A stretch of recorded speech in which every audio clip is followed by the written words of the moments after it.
This happened about 6 years ago when I was still working evening shift in a smaller city outside of Buffalo. Not a huge department by any means, but busy enough that weird calls happen pretty regularly. Most of the time there's normal explanations for it too. But this one though, it still sticks with me. It was sometime around late July, maybe 2019 I would say. My partner and I were about an hour into the shift when dispatch sent us to check a possible break-in at a residential house. The caller, she was a woman who had just gotten home from work, and she said that she could hear people talking inside of the house. She was apparently waiting outside in her car because she thought that someone might still be in there. When we pulled up, she was pretty shaken up, but not hysterical. She told us that she'd left around 6 p.m., locked the doors behind her, and nobody else had a key except for her sister, who was out of state apparently. When she came back around 8:45, she walked up the driveway and heard what she described as two people talking quietly somewhere inside.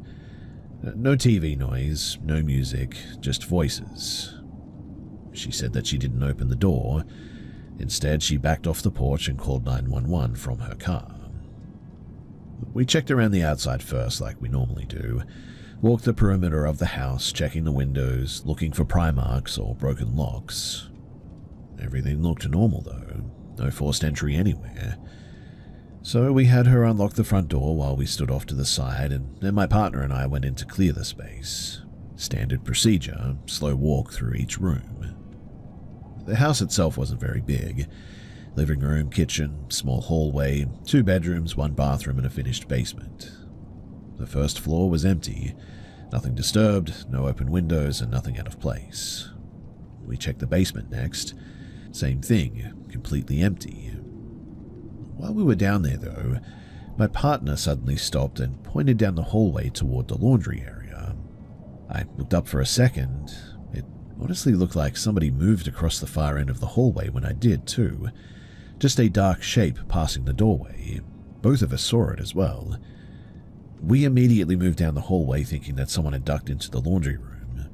When we got there, there's only 2 places that someone could hide. Behind the furnace or in a small walk-in storage closet. Right as we got close, it looked like that same shadow shape moved into the closet, like a person stepping back into it. My partner yelled something like, "Police, come out now," and we both had our guns up. We stood there for probably 10 seconds staring at this closet door, but there was no one inside, no movement. So finally he pulled the door open, but the closet was completely empty. Not just empty as well, but the kind of empty where there's literally nowhere someone could hide. No attic hatch, no back door, nothing. We both checked the corners just in case someone was crouched down somehow behind it or whatever, but nothing was there. At that point, we kind of just looked at each other because neither of us had an explanation for what we had just seen. We finished clearing the house and confirmed that nobody was inside. All the windows were still locked from the inside too. We double-checked that. We brought the homeowner inside and explained that we didn't find anyone. While we were talking in the living room though, something else happened that made things even weirder. The window blinds next to the couch suddenly started moving back and forth like somebody was pushing them. Not violently, but just sort of swaying. But there was no fan on and no AC running, and the window itself was shut. The woman noticed it too and asked if we saw that. Neither of us really had anything useful to say, so we just told her that sometimes air vents can cause movement, and we tried to move on. We wrapped up the report, and eventually we left. When I got back into the cruiser, I did what cops usually do when something about a call feels really off. I ran the address through our system to see if there were any past incidents there, and it turns out there was a major one. About 4 years earlier, the house had been the scene of a murder-suicide. A husband shot his wife during an argument, called 911 afterward, and then shot himself while still on the line with dispatch. Now, I'm not saying that what we saw had anything to do with that. It could have been lighting from the basement window, I'll admit. mean, eyes play tricks on you sometimes, or maybe it was something else entirely. I don't know. But both of us definitely saw something move down that hallway and disappear into a closet that had no one inside of it. I've handled a lot of break-in calls since then, but that's the only time that I've ever drawn my gun on something that turned out to be, well, absolutely nothing.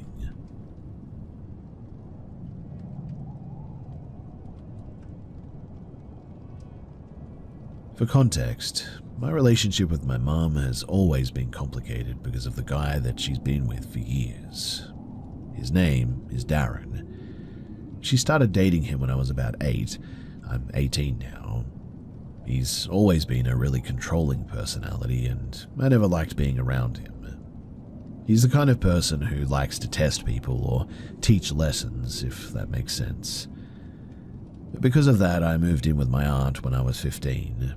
I still see my mum from time to time, but I avoid Darren as much as I can. Anyway, back in early 2023, when I was still 16, my school sent a group of us to a youth leadership event in Oregon. It was about 3 days long, and they had us staying in a big downtown hotel. Nothing fancy by any means, just one of those big conference hotels where a bunch of schools were staying at once. The first night, something weird happened too. I was in the hallway near the elevators trying to find the vending machines. Some guy around my age walks up to me and asks if I can help him find his room, and at first I thought that he was just lost, but a couple of things about him were a bit off. He didn't have a backpack, luggage, or even a keycard in his hand. Also, he wouldn't look at me when he talked, and he kept looking down the hallway instead. He asked if I could walk him to the other side of the building because he said that he couldn't figure out the layout. I told him that I didn't know where that was either. I had literally just checked in like an hour ago. When I said that, though, he kind of got irritated, like he was expecting me to go with him anyway. I just said sorry, and I went back down toward the elevators. Maybe 10 minutes later, I ended up on a different floor because I took the wrong elevator, and when I stepped out, I saw the same guy again. This time, he was standing with 3 older guys near a stairwell. Not teenagers either. They looked like they were in their mid-20s or something like that. All 4 of them stopped talking, though, and looked at me when I walked past. That made me uncomfortable, but I figured that maybe they were just staying at the hotel too. Over the next 2 days, though, I kept seeing at least one of these guys around the building. Once near the lobby, once near the conference rooms, another time in the hallway near our floor. None of them actually spoke to me again, but every time that I noticed them, they seemed to be watching me. I tried telling myself that I was probably just noticing random people because I was already a little bit uneasy after that first interaction. But then the weirdest part happened that night before the trip ended. There was a big closing ceremony in one of the hotel ballrooms where they were announcing awards and stuff. There were hundreds of seats in that room. I was sitting in my school group when 2 guys came in late and sat directly beside me, which was odd because there were tons of empty seats everywhere else. These 2 were definitely older than high school age. Both were wearing hoodies with the hoods up, and one had a face covering like people wore during COVID. They didn't talk to me, they just sort of sat there really still and kept glancing in my direction. After maybe 5 minutes, my school advisor noticed them. She asked them which school that they were with, and they didn't answer clearly. They gave some vague response about being with another group. She ended up asking hotel security to check on them, and they were escorted out of the room. After that, I couldn't shake the feeling that someone was keeping track of where I was in that hotel. Nothing else happened, though, and the trip ended the next morning and we went home. For a long time, too, I just assumed it was a bunch of coincidences. But then, something came up recently that brought it all back. A few weeks ago, my mum and I were talking, and Darren somehow brought up that trip. He made this weird comment about how I shouldn't wander around hotels by myself. I asked what he meant, and my mum told me something that honestly made my stomach drop. According to her, Darren claimed that he had people keeping an eye on me during that trip because he thought that I needed to learn to be more careful. she said that he told her that he arranged for some guys that he knew to follow me around the hotel just to scare me a little bit. She even said that he bragged that they were going to confront me at one point but decided not to. I have no idea if it's actually true or not, or if he's just making stuff up to sound intimidating or whatever. Darren lies a lot and exaggerates things constantly, but the part that really bothers me is how closely that lines up with what actually happened. The guy asking me to walk somewhere, seeing the same group repeatedly, these two guys sitting right next to me in a huge room with empty chairs everywhere. Maybe it was all just a coincidence, and maybe my mother misunderstood what he meant. Maybe he was just talking big like he usually does. But if he actually did send people to follow a 16-year-old around a hotel just to mess with her, that's pretty disturbing, right? I still don't know what to believe. All I know is that that trip felt off the entire time, and hearing that explanation years later, well, it didn't make it feel any less creepy.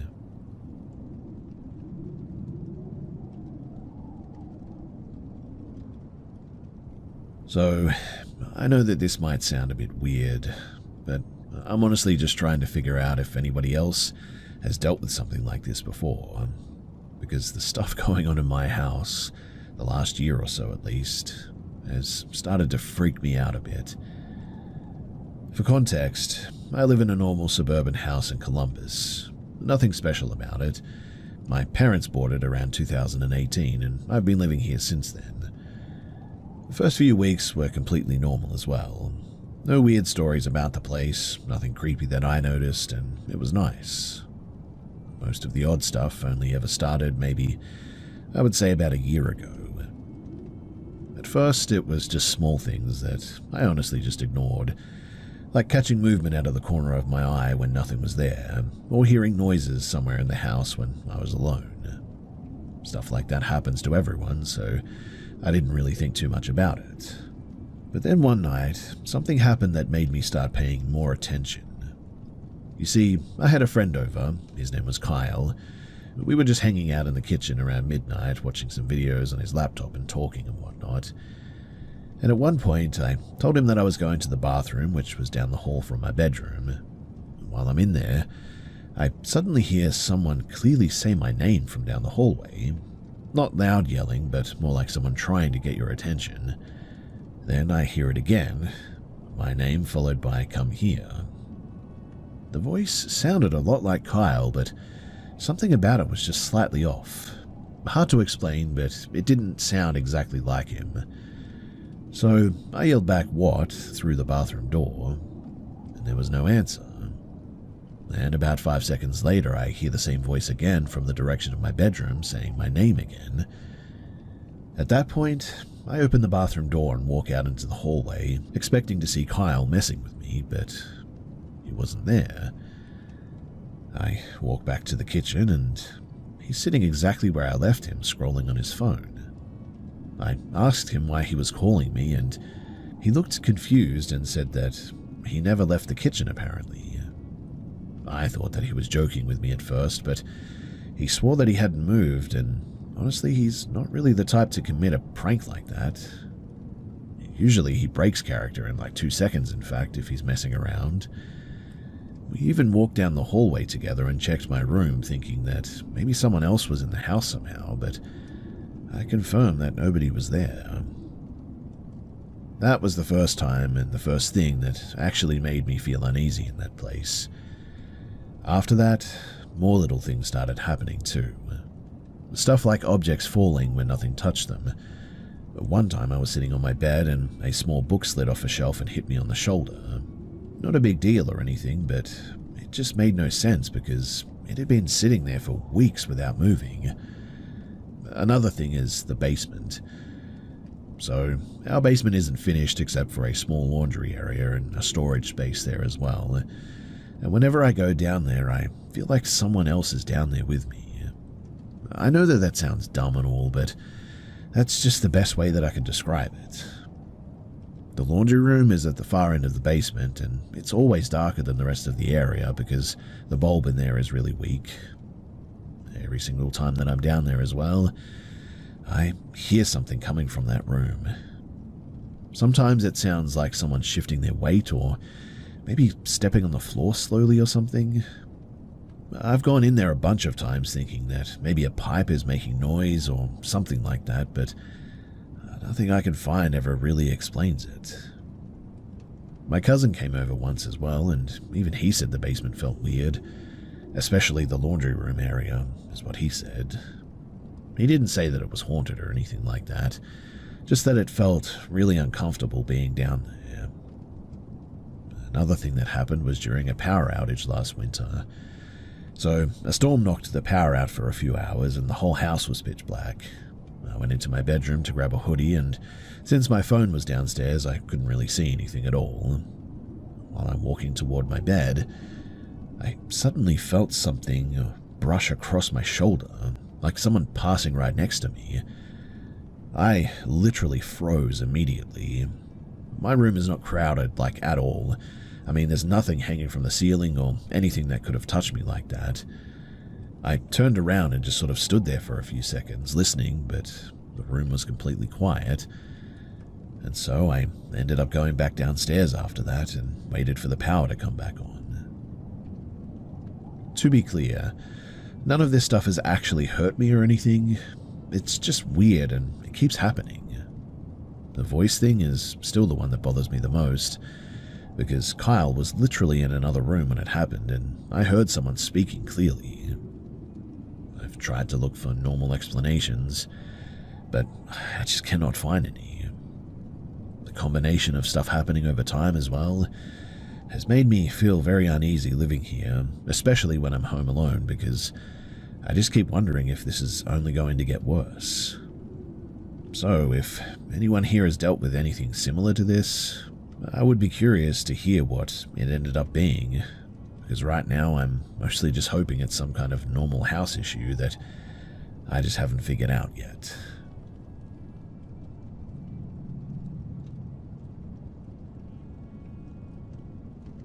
So this is something that's been bugging me lately, and I figured that I'd throw it out here because I honestly don't know what to make of it anymore.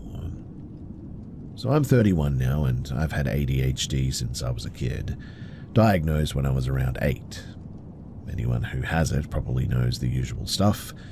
Brain never really slows down, constantly distracted, always noticing random movement in the room and stuff like that.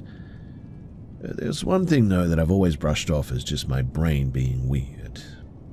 You see, since I was young, I've had this thing where I'll see someone move in my peripheral vision, like a person walking past a doorway or maybe standing in a room.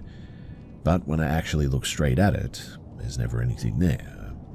It's never been a full clear person or anything, more like the outline of someone, a dark shape, human height, usually standing still or moving slightly. When I was a teenager, I brought it up to a therapist once because it was happening a lot. He basically said that people with ADHD sometimes misinterpret motion or shadows when their brain is juggling too much input. Apparently, your mind sort of fills in the gaps and turns it into something familiar, like a person. He told me that it wasn't uncommon and that I'd probably grow out of it. But, well, I just never did. It kept happening through my 20s, but the difference is that I just sort of got used to it. It would pop up in my peripheral vision, I'd look, but there was never anything there and I would just sort of move on. After a while, too, I stopped reacting to it entirely. Well, fast forward to when I was about 27, that's when I met my wife and we moved into a small house about 2 years later. At some point early in our relationship, though, she noticed that I'd randomly look into empty rooms or hallways and ask if she had just walked by or whatever, and after it happened a few times, she asked what that was about. That's the only reason that I ever told her about the whole seeing movement in the corner of my eye thing. I didn't go into any detail, just sometimes my brain thinks that it sees someone when there's nobody there, and she laughed it off and basically just moved on. But then, something happened about 3 years ago that was the first time that it ever got weird. So one night I came home from work and went into the kitchen to grab something to eat, and I heard my wife walking around in the living room, so I assumed that she was about to come into the kitchen. Out of the corner of my eye, I saw the usual shape move past the hallway entrance. I didn't even react. I mean, at that point, it was basically just background noise to me. But then, my wife stepped into the kitchen from the other direction, and right away she looked confused and asked, "Did you see someone walk by?" That got my attention too, because I had never described what I see to her in detail, and I hadn't even said anything yet. I asked what she meant, and she just sort of shook her head and said never mind. She didn't want to talk about it. It was weird, but we both kind of dropped it, I guess, and nothing else ever really happened for a long time after that, too. But then, about 2 months ago, something else happened that kind of reset my brain about the whole thing. It was around 1 in the morning, and I had fallen asleep early because I got up for work at around 5. My wife was still awake in bed scrolling on her phone with the lamp on low, and I woke up to use the bathroom. The bathroom door is right across the foot of our bed, so the light from the lamp barely lights the hallway there. And as I got out of bed, I saw the usual shape near the bedroom door. Same thing that I've been seeing for decades now. Human-sized, standing there right near that wall. At this point, I literally don't react to it anymore, and I just sort of walked around it like it was a chair or something and went to the bathroom. When I came back, though, I climbed back into bed and closed my eyes, and about 5 seconds later, the bedroom light flipped on, and my wife grabbed my shoulder and shook me. I thought something serious had happened because she looked pale. She asked me, "Did you not see that?" Still half asleep, I asked what she was talking about. She said that when I got up and opened the bedroom door that there was someone standing right next to it. She said that it looked like a person, but darker, like it was the outline of something. And then she said the part that really got to me. She said that I walked around it like I knew it was there. I hadn't told her that's exactly what I usually do, and again, I hadn't even mentioned anything. She kept asking me why I didn't react to it, and I really didn't know what to say. I ended up explaining that I've been seeing the same thing in the corner of my vision since I was a kid, and so I just sort of ignore it now. What bothered her too wasn't just that she saw it. She said that when she first looked up from her phone, it looked like the thing was standing there watching me get out of bed, like it was waiting for me.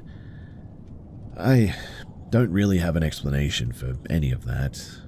My guess is still that it's something neurological, and maybe she caught some weird shadow at the exact wrong moment. It was just a coincidence. I'll be honest though, seeing it my whole life never really bothered me, and the part that actually got under my skin was realizing that somebody else has actually seen the same thing, in the exact same spot, at the exact same time apparently. Now my wife hates being in this house alone at night and keeps bringing up the idea of moving. Meanwhile, I'm sitting here wondering if whatever my brain has been seeing for the last 25 years or so isn't just in my head after all.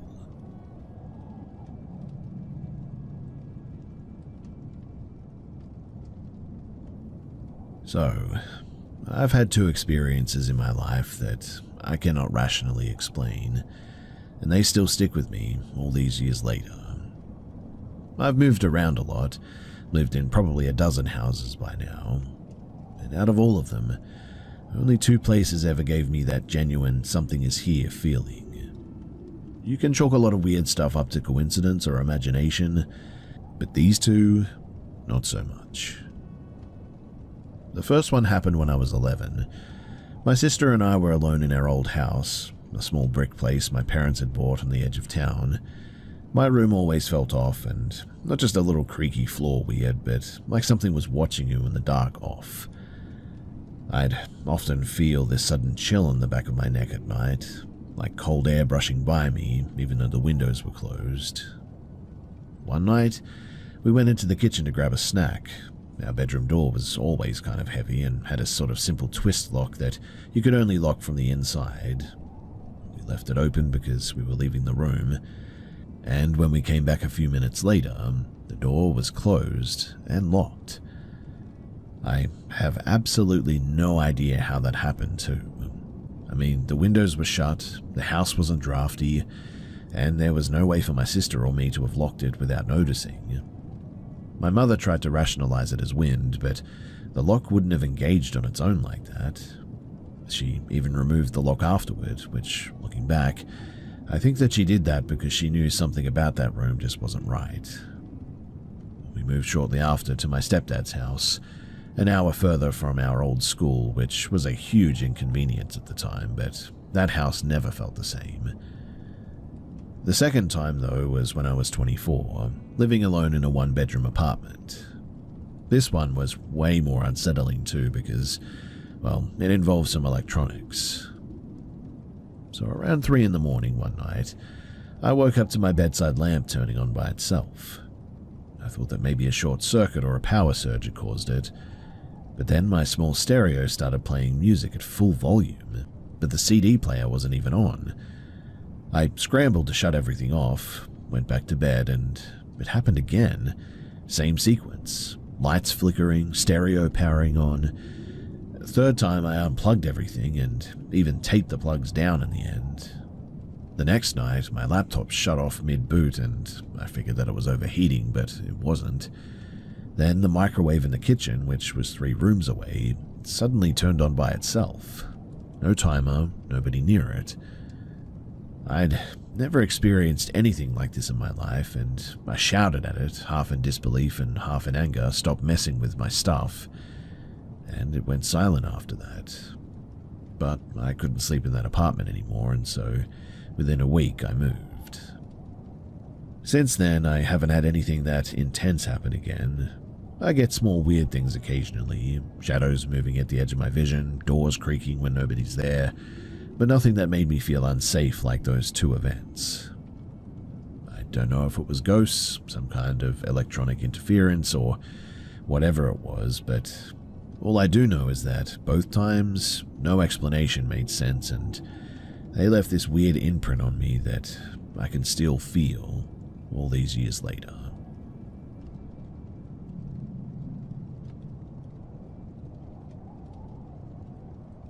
I was 23 at the time that this happened, living alone in a small apartment complex near campus. I've always had trouble sleeping, and one thing that I sometimes do is kind of a mental projection thing. Basically, I try to picture myself walking around my apartment or the neighborhood in my head as vividly as possible, like I'm floating outside of my body. It's weird, I know, but it usually relaxes me and helps me drift off. This night, though, something felt off right from the start. I was doing the same thing that I usually do, imagining walking around the apartment, opening doors, looking out the windows, but I kept feeling this intense sense of, unease. Like someone or something was aware I was there, even though I was alone, and I shrugged it off and eventually went to bed. But when I woke up, I saw something. There was a figure standing near the doorway of my bedroom. It was tall, unnaturally thin, completely bald and pale, almost like its skin had no real texture. Its eyes were jet black, except the pupils were a sharp white glow, like something out of a low-budget horror movie. Its mouth was open in this strange sort of shape, like it was frozen mid-scream. I couldn't see any hair, eyebrows, or other facial features. I also don't think it had any clothing, but I honestly couldn't tell if the shadows were hiding details or if it really wasn't wearing anything. Whatever the case, I froze. My first thought was, is that my dad? Because he's the only other adult that I'd expect to see around the apartment at that hour. But no, this wasn't anyone that I knew. The weirdest part? I didn't feel immediately threatened. It wasn't moving aggressively or lunging or anything. In fact, it almost seemed scared itself. It tilted its head slightly, like it was curious but also nervous. I couldn't explain it, but I almost felt empathetic toward it, like it wasn't there to hurt me. I asked out loud, "Can I help you?" And immediately it just backed away and vanished. Not like it ran, but like it was gone in an instant, blinked out of existence. No noise, no footsteps, just gone. I didn't sleep much after that. I even set up my phone camera pointing toward the doorway in case it returned, but nothing ever showed up again. I've told a few friends about this, and one of them insists that it was a kind of demon. I don't know if that's true. Part of me thinks that it was some sort of sleep hallucination or something like that, but it felt too real for that, really. The presence, the way that it looked at me, the way that it disappeared like that, and the fact that I stayed up until dawn, I don't think it was just my imagination. Even now thinking about it makes my stomach tighten. I haven't had a sleep projection experience since then, and honestly, I don't plan on trying it again anytime soon. So, do you guys have any idea as to what this could be?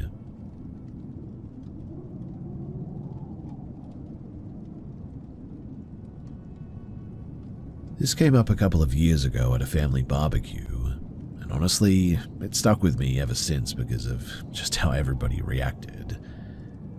My partner's family had a big get-together. It was sometime in 2019. Nothing special, just one of those backyard things where everybody shows up. There's too much food, kids are running around, people drinking, telling old stories, that sort of thing. At one point, a bunch of cousins were sitting around a table, talking about dumb stuff they did as kids at their grandparents' house. Stuff like sneaking lollies, breaking things and blaming each other, hiding from their parents when they were supposed to be doing chores. Then one of the cousins, her name was Rachel, randomly said something like, "Do you guys remember that weird little guy in the laundry room?" The reaction was immediate. There were 5 of them sitting there, and every single one of them went quiet at the same time. It was actually kind of uncomfortable. A couple of them looked at each other, like she had just brought up something that they weren't supposed to talk about. One of the guys laughed it off, and said something like, "Don't start that again." Another cousin straight up said that he didn't want to talk about it. That alone got my attention, because they had been joking about everything else up to that point. Later that night I asked my partner what that was about, and he told me that when they were kids, around 9 or 10 years old, they used to spend a lot of time at their grandparents' old house. It was an older place with a sort of half-finished lower level where the washing machine and the storage stuff was. Apparently the kids weren't supposed to go down there because there were tools and shelves and jars of preserved food or whatever. Naturally, that's exactly where they liked to hang out. According to him, one afternoon a bunch of them went down there, messing around while the adults were upstairs. He said that one of his cousins knocked a jar off of a shelf and it smashed on the concrete floor. Everyone started panicking because they knew that they were about to get in trouble. While they were arguing about who was going to take the blame, someone noticed movement behind one of the storage racks. He told me that they all saw it. He said that it looked like a very small person, maybe half or almost a meter tall, standing in the darker part of the room near the wall. He described it as looking like an old man, thin face, wrinkled skin, messy grey hair, and it was wearing what looked like dirty work clothes, like a tiny mechanic or something like that, as ridiculous as that sounds. At first they thought that maybe it was a trick of the light, or someone crouching behind something, but it stood up straight and looked directly at them, and then it spoke. My partner said the voice sounded rough, like someone older. The thing basically told them that they shouldn't be down there, and that kids who break things end up paying for it later. That was pretty much the exact wording that he remembered anyway. He told me the weird part though is that none of them screamed or ran right away. They sort of just stood there for a few seconds, staring at it. Then someone bolted up the stairs and everyone followed. They never went down there again after that. What stuck with me though is just how casually my partner explained it. He didn't say it like it was some big traumatic event, more like a strange thing from childhood that they never really figured out. After hearing that, I asked the other cousin about it later that night. Once they realized my partner had already told me, they started comparing what they remembered. What's odd is that their descriptions were almost identical, even though they hadn't talked about it in like years. Same size, same old man look, same spot in the room. One of them even remembered the broken jar part exactly the same way too. But the moment that they started getting into details, one of the older cousins shut the conversation down. He said that the whole thing creeped him out, and that he didn't want to keep talking about it. And the vibe changed immediately. Everyone just sort of dropped it after that. I tried coming up with some normal explanations for it. Maybe it was a neighbor messing with them or someone playing a prank. But the room they described was small, and the only exit was the stairs that they ran up, as far as I know.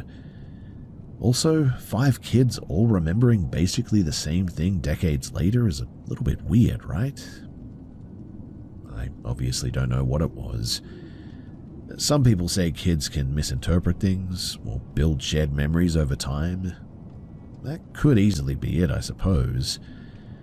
Still though, the way that their faces changed when the topic came up made it feel like it wasn't just some made-up childhood story.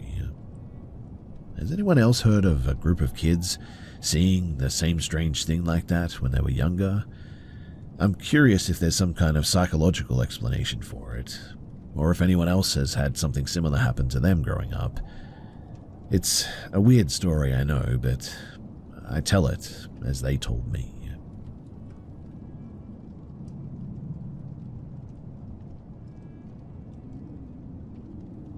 I'm 30 now, and I still cannot make sense of what happened. Or, honestly, I'm not even sure if it ever really truly stopped. Whatever the case, it all started when I was 7. My parents both worked long hours, so most of my days were spent at my grandparents' house. One evening, my grandparents were watching TV in the living room, and my grandfather, who had a weird sense of humor, joked that my parents had abandoned me and weren't coming back. Naturally, I believed him. I wandered into the hallway crying, and that's when I first saw it. I hesitate to call it a him because, well, it didn't feel human, but I froze completely. My legs, arms, everything gone. I couldn't scream or even move my eyes. From the guest bedroom at the far end of the hall, a shadow emerged. It was tall, way taller than any human should be in that small hallway, thin with what looked like a misshapen head. Its face was just black. I could make out sort of 2 pinprick-like eyes and a wide, unnatural smile that stretched way too far across where a mouth should be, but it moved toward me, slowly and deliberately. Then I have no memory of what happened next. One moment I remember being paralyzed, the next my grandmother was scooping me up, saying that I'd fallen asleep in the hallway. But it didn't end there. For years afterward, the same thing kept happening. Walking down the hallway, stepping out of the bathroom, sitting at the table, the numbness would sort of hit me, my vision would tunnel, and that presence would appear. Sometimes it just stood in the corner, other times it would sit across from me, silent, unblinking. It never spoke, well, until I was 11. My parents had left me in the house alone one afternoon while they went to the market one day.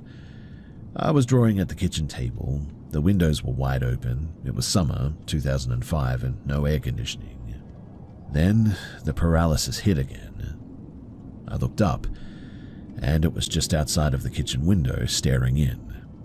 And this time, it spoke. "Let me in. I can't come in unless you let me in." I couldn't move. I just stared. Eventually, the feeling lifted, and I ran upstairs screaming. My parents came back later to me, shaken and crying. They told me that it was my imagination. But this continued off and on for years. Sleep deprivation, fear, the usual kid's imagination explanation from adults. When I was 14, my mother finally took me to a woman who claimed that she could help with sensitive children. Looking back, I'm pretty sure that she wasn't exactly mainstream, but she said that my awareness was open and could be closed. I remember fragments, being spun, being carried, a low fire burning nearby.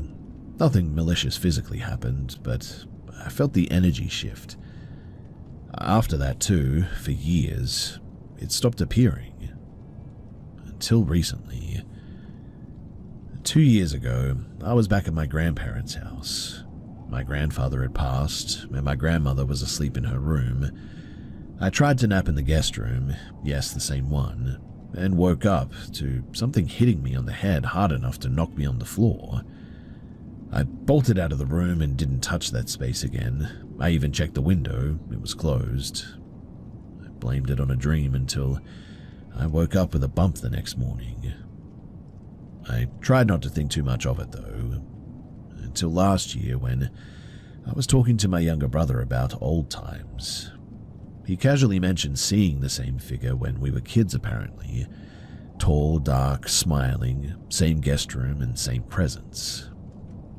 Upon hearing that, I nearly lost it, I swear. We compared notes. The memories matched almost perfectly.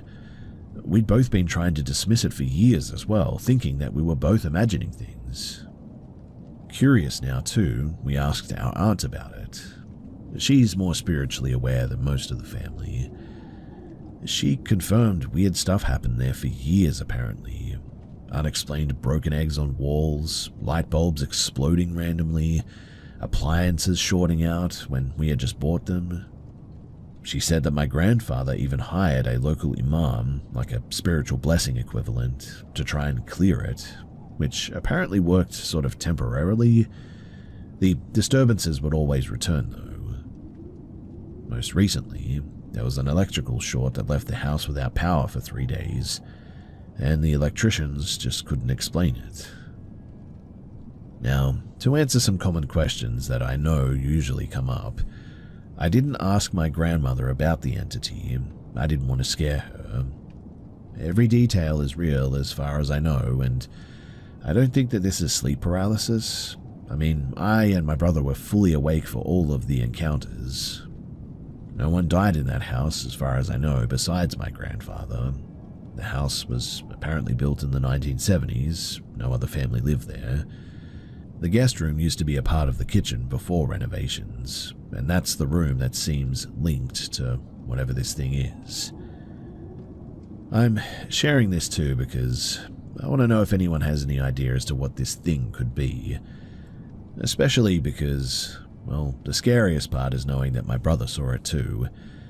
If he hadn't have said anything, then I probably would have gone throughout life just thinking that it was my own imagination. But knowing that he saw something too, well, that just doesn't sit with me right, and I think there's more to this. So, if you have any thoughts, then please do share.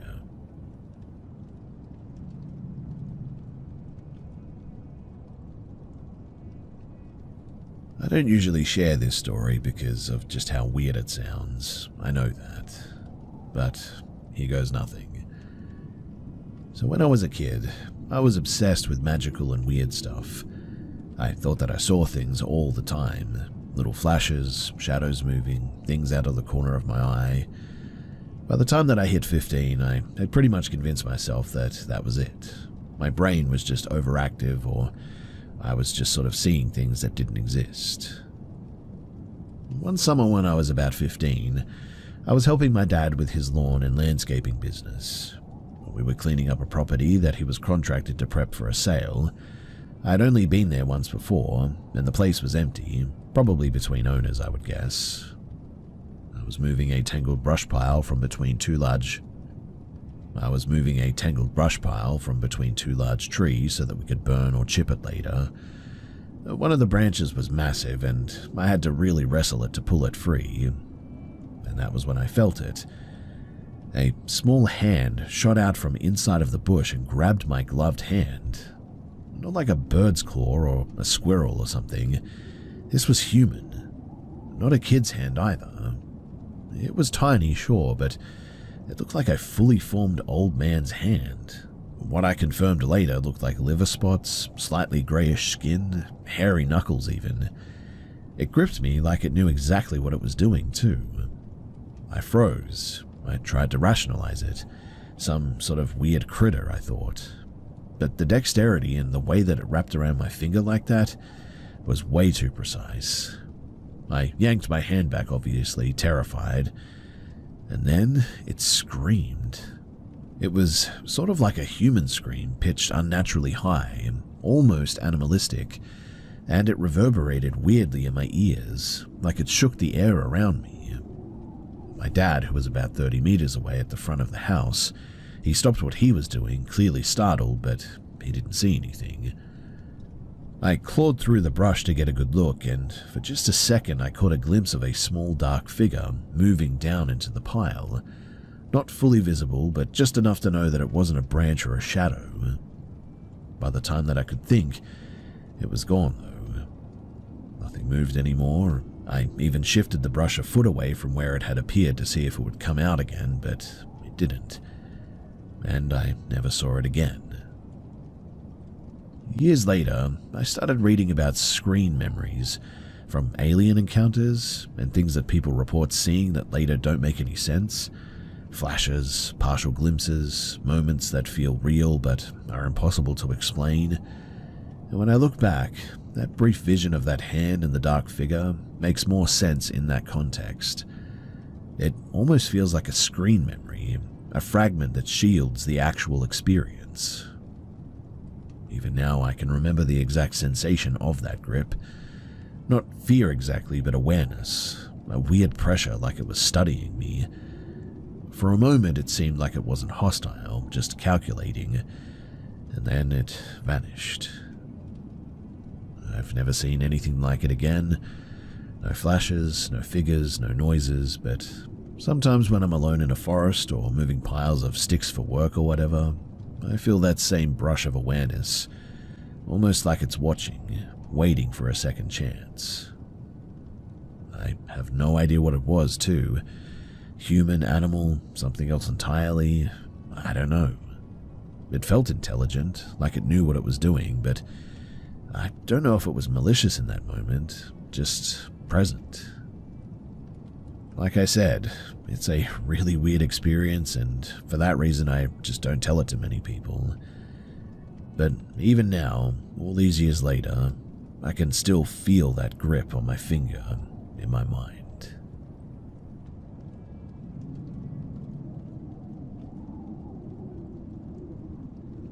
So this happened when I was around 12. My family rented a place for a week in a quiet seaside suburb. It was a nice neighborhood, and the first night that we were there, I really just couldn't sleep. The house made that usual settling noise, but at around, I would say, 1:45 in the morning, I heard footsteps in the hallway outside of the bedroom that I was sharing with my younger sister. Slow, soft, and definitely barefoot. I assumed it was my dad getting up to use the bathroom. The footsteps stopped just outside of our door, though, and then nothing. No running water, no bathroom door opening, no creak from the hallboards beyond that. Complete silence. I debated waking my sister, or even getting up to check myself, but I didn't in the end. The next morning, I mentioned it casually at breakfast. My dad looked at me like I'd lost it. He hadn't gotten up at all. Mum said the same, and so I brushed it off. Old houses, weird noises, whatever. The second night, though, it happened again. Same timing, same slow, measured footsteps outside of our room. But this time I noticed something else. A soft dragging sound along the bedroom door, like someone's fingernails tracing down the wood. Not scratching hard, but just sliding. I froze. My sister was asleep, and I didn't wake her. I didn't want her thinking that I was losing it too. I stared at the crack under the door, expecting a shadow or maybe a reflection, but nothing. Morning eventually came, though, and I checked the door. No marks, no scratches, nothing unusual at all. The third night, though, I decided that if it happened again, I would open the door this time. Around 2 a.m., the footsteps returned. Same slow, deliberate pace, stopping right outside of the door. My chest felt like it was trying to escape my body, but then 3 soft taps, perfectly spaced, like somebody was trying politely to knock. I forced myself out of bed, swung the door open, when I did, the hallway was completely empty. There was nothing. Here's the part, though, that still sticks with me. So, the air in the hallway felt different. That's the best way that I can put it. Heavier and sort of colder, like someone had just been standing there. I checked my parents' room, both asleep. Nobody else had access to the rental, and after that night, the footsteps never returned. I don't know why they stopped. Years later, I asked my sister if she remembered anything weird from that trip, and she sort of went quiet for a second, then said, "You mean the knocking?" I never told her about those taps, but apparently she saw me get up and open the door and everything.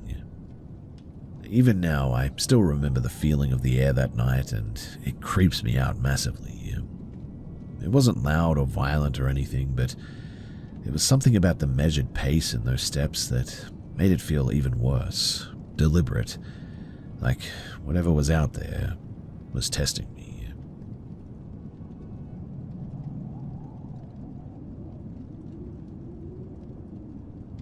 So this has been going on for a while now, and I figured that I should put it out there, at least somewhere. Not sure if anyone will relate to it, but here it is. So I live with my grandma in a small trailer in a rural area. The place is right near some old mining tunnels that were shut down decades ago, and from what I've read, a few people died in collapses and accidents there. I didn't think too much about it when we moved in, but now I kind of do. The trailer is one level, no attic, no basement, 4 locks on each door, and windows are always shut. We had an alarm system for years as well, so there's no way anyone could have just got inside. The layout's pretty simple. Kitchen and living room are open, the door to my grandma's room is in the living area, and the only hallway leads to my room. The first weird thing that I noticed was in the living room, around 5:30 in the morning. It was still dark, and my cat Smokey was sitting on my lap while I was reading, when out of the corner of my eye, I saw something black sort of peeking from behind the armchair, just watching me. The second that I made eye contact with it, it ducked behind the chair though. I stayed there for a bit, unsure if I had actually seen what I had seen. But then I realized that my cat was staring at the same spot too. This repeated itself for over an hour as well. I didn't go back to my room at the time too, because it seemed like it moved in that direction. Then there were the footsteps, heavy, like boots, walking up to my door, stopping and just staying there. I never heard them leave. Motion sensors didn't trigger. My grandma doesn't wear boots inside, obviously, and she wasn't awake. Another night at around 2 in the morning, I was in her room as well, 5 feet away from her, and heard footsteps circling the living room. I started noticing shadows more often then as well. And one night in my room, I saw a dark shape in the corner, and when I looked directly at it, it ducked like it didn't want to be seen again. But then it reappeared at the foot of my bed, doing the same thing. Another time, on the ceiling corner, I saw what looked like a head with a 6-horn-like projection to it. My first thought was, I must be going mad, but my cat was staring straight at it too again, hair standing on end, and she was hissing. The scariest moment was in late October, though. I was in the kitchen reading at the table. My grandma was outside talking to someone. My foot was resting on a chair, completely still, when out of nowhere, the chair got yanked back like somebody grabbed it and pulled hard. I nearly jumped out of my skin. I've had this being watched feeling for years now, and I remember vague things from when I was like 4 or 5, like hearing voices under my bed. Hard to say if it was anything actually, but there's also been tapping on walls, a single knock on my door that didn't trigger the motion sensor, and loud slams outside the trailer that nobody else seemed to notice but me. But then again, even my grandma occasionally hears weird noises that she cannot explain either. Pets notice it too. Every cat and dog that we've had stares at corners, sometimes barking or growling, but there's nothing there. And it's always pretty consistent as well. Honestly, I don't feel physically threatened by anything, but it's like there's a presence that just observes and tests limits here. It's been happening more frequently over the last 6 months, and now I'm not the only one noticing too. My grandma caught a shadow move in the living room while she was inside. One night my dog went into full alert mode, growling and backing up at a corner that I was staring at, but again there was nothing there that was visible. At this point, I don't know what it is. It's not violent, thankfully, but it is certainly very unnerving. It follows me around the trailer, moves objects subtly, and leaves that feeling in my chest that I'm being watched constantly as well. I'm thinking of setting up some cameras, but even if I do catch something, I don't know what I would do next. If anyone has dealt with something like this, especially attached to a person or a small living space, I would really appreciate any advice you can give me. I'm not sure if it's like residual energy from the mines, or if whatever this has latched onto me or us, but either way, it's exhausting just being home sometimes, and I'm really getting sick of it.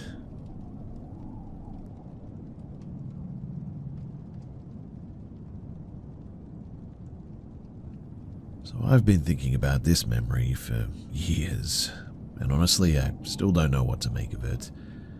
I'm sharing this because, well, maybe someone else out there has experienced something similar, or maybe there's a legit psychological explanation for it that I just haven't thought of. This happened way back in 1985, and I was living with my grandparents in a small town near Marysville, Washington. I was around 2 or 3 years old at the time, and even though I was tiny, this memory has stuck with me perfectly all these years. My crib, it was in their living room, right next to a big floor-to-ceiling window that looked out into the thick patch of woods there. The house was tucked back from the road, with no neighbors in sight. One afternoon I was put down for a nap, and when I woke up, it was quiet except for this soft sort of tapping against the window. I got up in my crib, and that's when I saw it, a figure standing outside. I can't describe it as human exactly, but it was humanoid in shape. But whatever it was massive, almost filling the height of the window and completely dark. Not a shadow and not fog, but just thick black and a shape. It didn't move like a person, it almost shimmered in fact, like it wasn't completely solid. At first, being how young I was, I suspect, I didn't feel scared. It leaned toward the glass though, just sort of watching me. But then it did something weird. It cupped its hands around its face and made this gesture like it was trying to see me better, and then waved. I remember laughing and waving back, and it honestly felt kind of silly, like someone playing peekaboo. But then it changed. The hands went upside down, palms facing the face now, fingers pointing down, and it sort of leaned closer to the glass. I don't know why, but the second that it did that, terror hit me like a wall as well. I remember my chest tightening and my stomach sort of being full of butterflies, and I just screamed. Not a quiet toddler scream as well, but full-on hysterical. My grandmother came running, and I could barely breathe, I was crying so hard. When she looked out the window was empty. My grandfather checked the yard and around the house, but nobody was there. The woods were silent, and it just didn't make any sense. But I knew that I had seen something, and I was trying to communicate this with them. Being so young at the time, it was hard, but there was no trace left. Even now, though, when I think about it, I get that same heavy pit in my stomach. I know that childhood memories can be unreliable or reconstructed over time, but I've never remembered it differently. The shift from playful to horrifying was so real, and it's always so vivid in my memory too. I've wondered a lot about what could explain it. Could it have been just my imagination at the time? Could a 2-year-old brain interpret natural shadows or light in such a distorted, intense way like that? Or was it something else? Has anyone else here had a memory from super early childhood that involved a humanoid figure like this, that started playful and then instantly became terrifying? Also, don't be afraid to question this, because I'd like to hear if there's a neurological or psychological explanation for it, or if maybe someone has seen something like this themselves. Even after all these years, I sometimes get flashes of that figure in the corner of my mind, and it's one of the earliest things that I can remember, and it's stayed with me for, well, over 40 years now.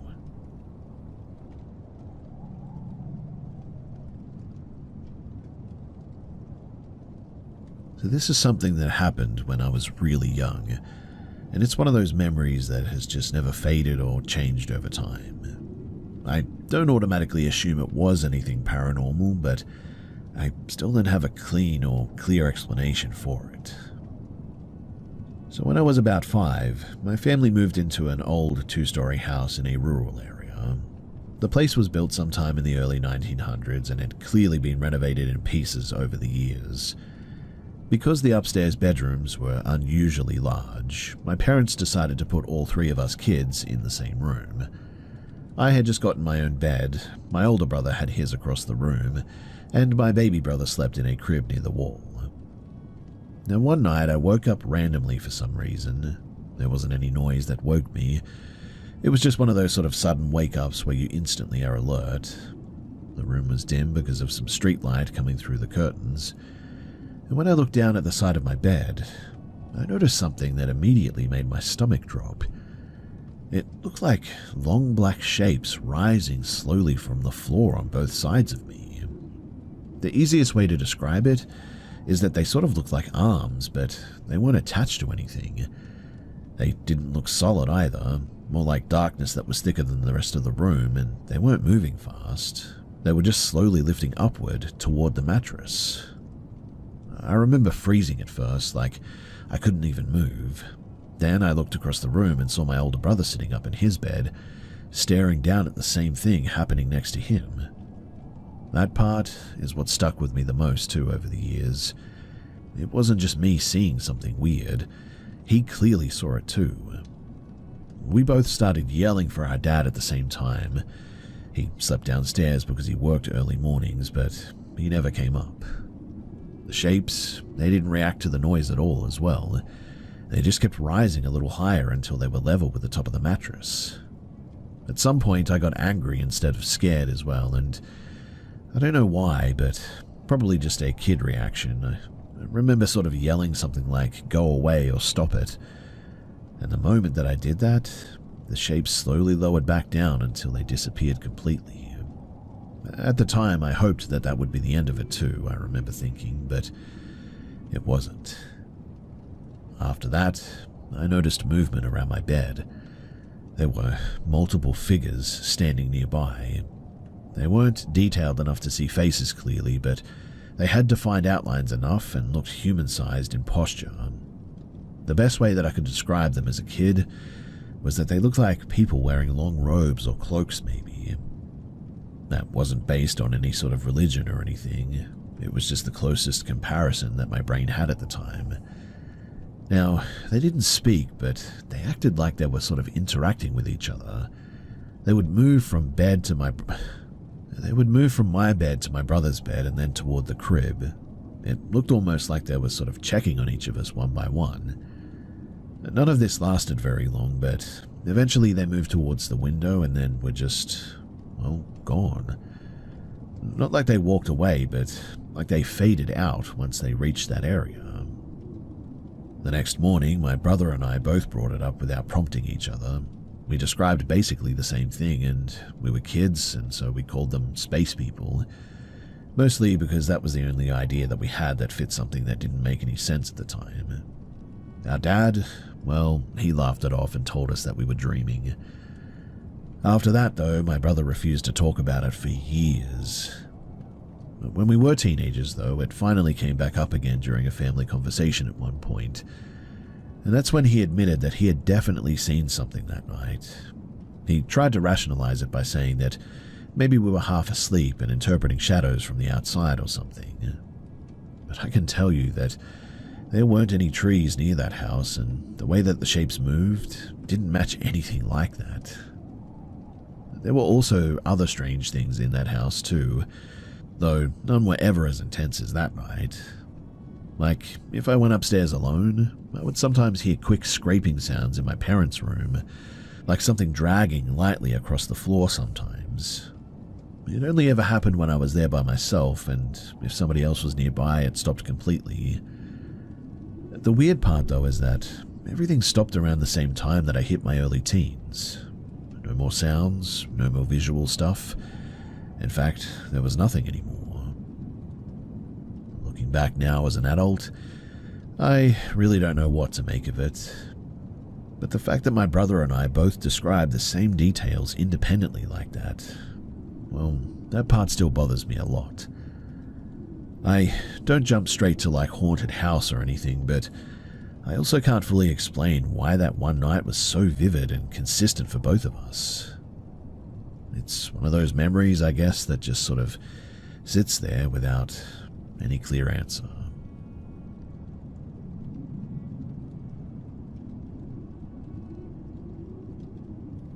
This happened when I was in high school in the early 90s, in a small town in Iowa. This was way before everyone had cell phones, cameras everywhere, or doorbell cams, which meant that if something weird did happen around your house, half the time nobody believed you unless they actually saw it themselves. Our house sat right by the edge of a long bike trail that used to be an old railway line. During the day, people walked dogs or rode bikes through there, but at night it was basically empty. The back of our yard faced the trail too, with nothing but a short chain-link fence separating it. The first time that I noticed anything strange, I honestly thought that I was just being paranoid too. So I woke up one night at around 1 or 2 in the morning with that feeling like something was standing nearby.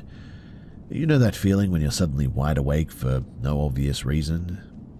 My bedroom window faced the backyard and the blinds were closed, but not perfectly. There were small gaps where you could see outside. At first I didn't see anything, but after a minute I noticed movement in the yard, like someone shifting their weight or something. It looked like a person standing near the fence line. I couldn't see details, just a dark silhouette or an outline. I assumed it was someone walking the trail and looking into the yards for whatever reason, but it creeped me out a bit, but I convinced myself that it wasn't a big deal. But then it started happening more often. Every few nights I'd wake up with that same feeling. Sometimes I'd hear a faint sound nearby near the window, like someone brushing their hand against the screen or lightly tapping the frame or something. Once I heard what sounded like someone breathing outside too. Not loud, but close enough that it made my skin crawl for sure.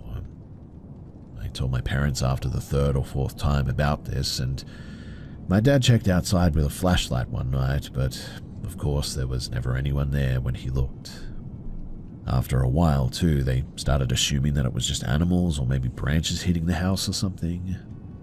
But one night, during the summer, I heard something that was different from the usual noises.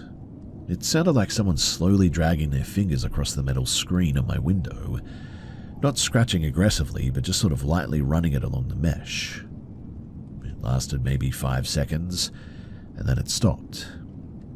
That was the first time, too, that I ran straight into my parents' room. My dad grabbed a baseball bat and went outside, but again, there was nothing. No one in the yard, nothing on the trail, no footprints or anything. But after that, they started locking the backyard gate at night, but the weird stuff, it kept happening. Eventually, too, I sort of just got used to it in a strange way. I still hated it, but I stopped reacting every time. Months went by like this, too. Then winter hit and everything changed. One morning, my dad was outside shoveling snow and he noticed footprints behind the house. They came from the bike trail, walked straight up to my bedroom window, and then went back that same way. Just one set of prints, but whoever it was had clearly been standing right outside of my room. After that, though, my parents finally took me seriously. My dad installed a motion light facing the yard, and for a while, thankfully, nothing happened. But then one night, it all kind of came together. My parents were out at a friend's house and I had 2 friends over. We were getting ready to go to a movie and one of my friends went to my room to grab something and immediately yelled for us. We walked in and the motion light outside was on.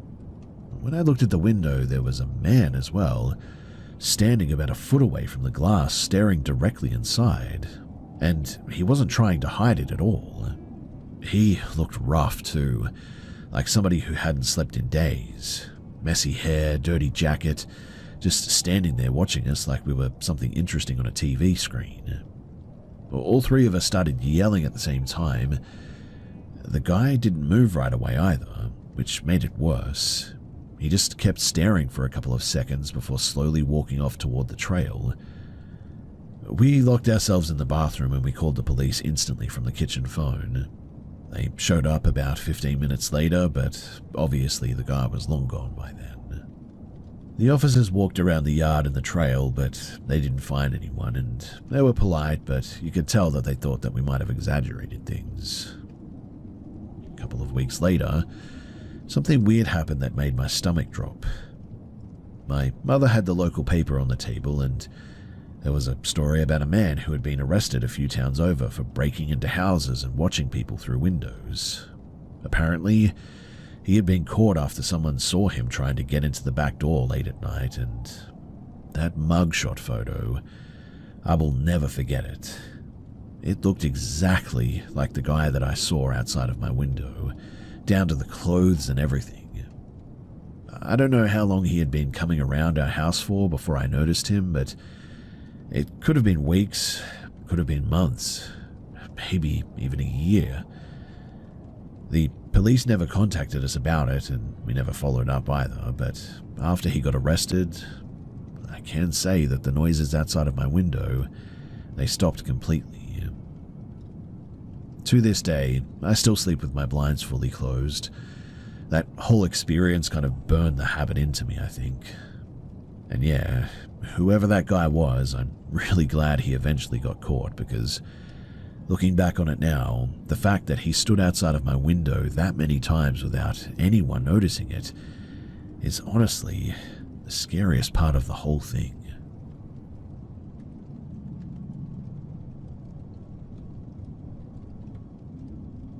So this happened a few years ago when my wife and I went on a trip after getting married.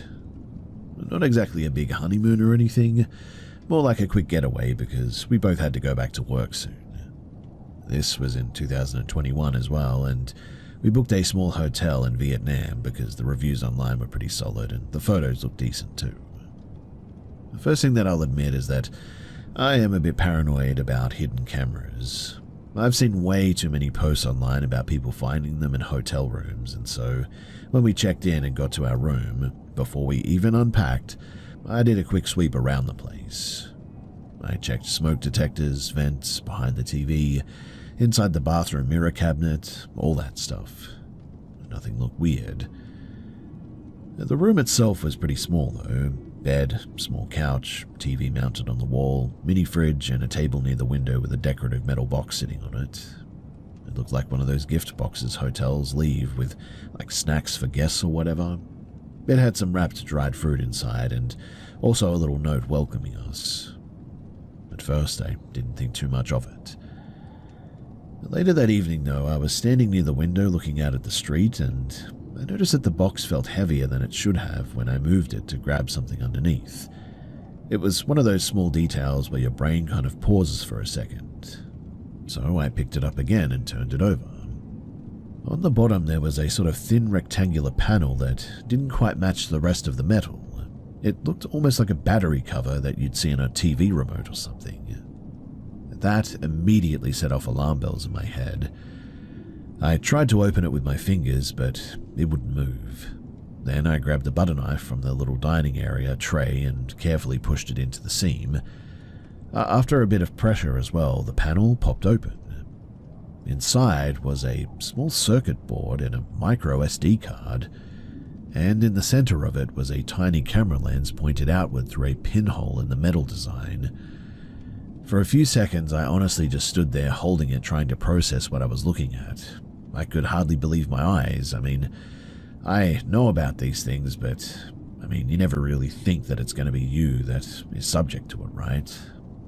My wife thought that I was joking at first too, until I showed her inside of the box, and it was around 11:30 at night, and the front desk phone in the room kept ringing to an automated message saying the line was busy. We tried calling the main hotel number from our phones, but nobody picked up. At that point, we were both very uncomfortable, but also exhausted from travel, so we ended up unplugging the camera board and putting everything back inside of the box. I figured that we would deal with it in the morning with the manager. But then something else started happening that night. Around 1 a.m. we heard the door handle move. Not a loud bang or someone trying to kick the door in or anything, but just a slow turning of the handle like somebody was checking if it was unlocked. We both froze upon hearing it. I got up and looked through the peephole, but the hallway was empty as far as I could see. I assumed maybe someone had the wrong room number or something. Hotels can be weird like that sometimes. The next morning, we were downstairs and asked about the manager. The guy at the front desk told us that he wouldn't be in until the afternoon.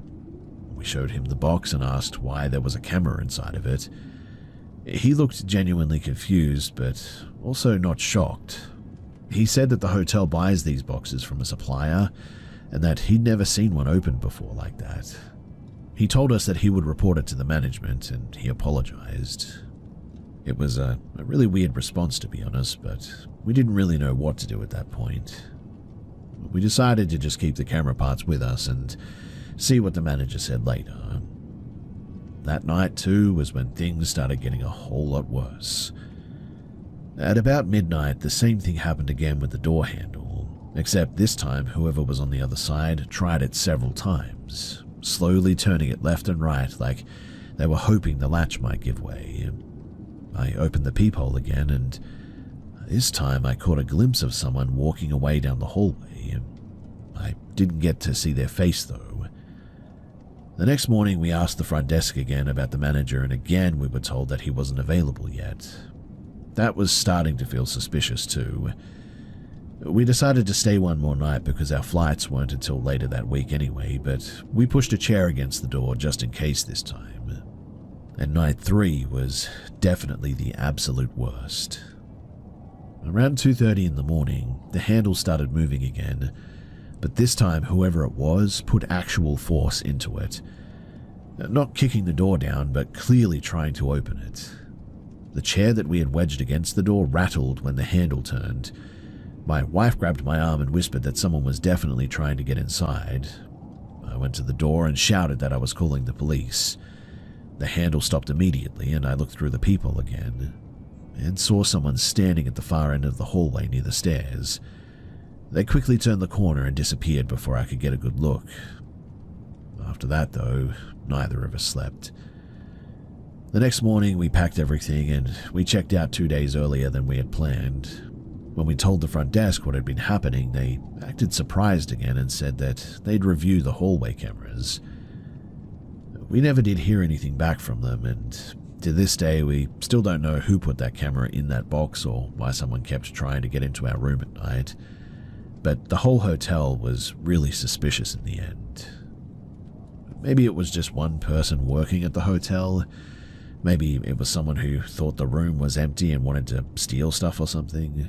I have no idea, but that trip was supposed to be our honeymoon, and instead we spent the last 3 nights sleeping with a chair jammed under the door, taking turns staying awake.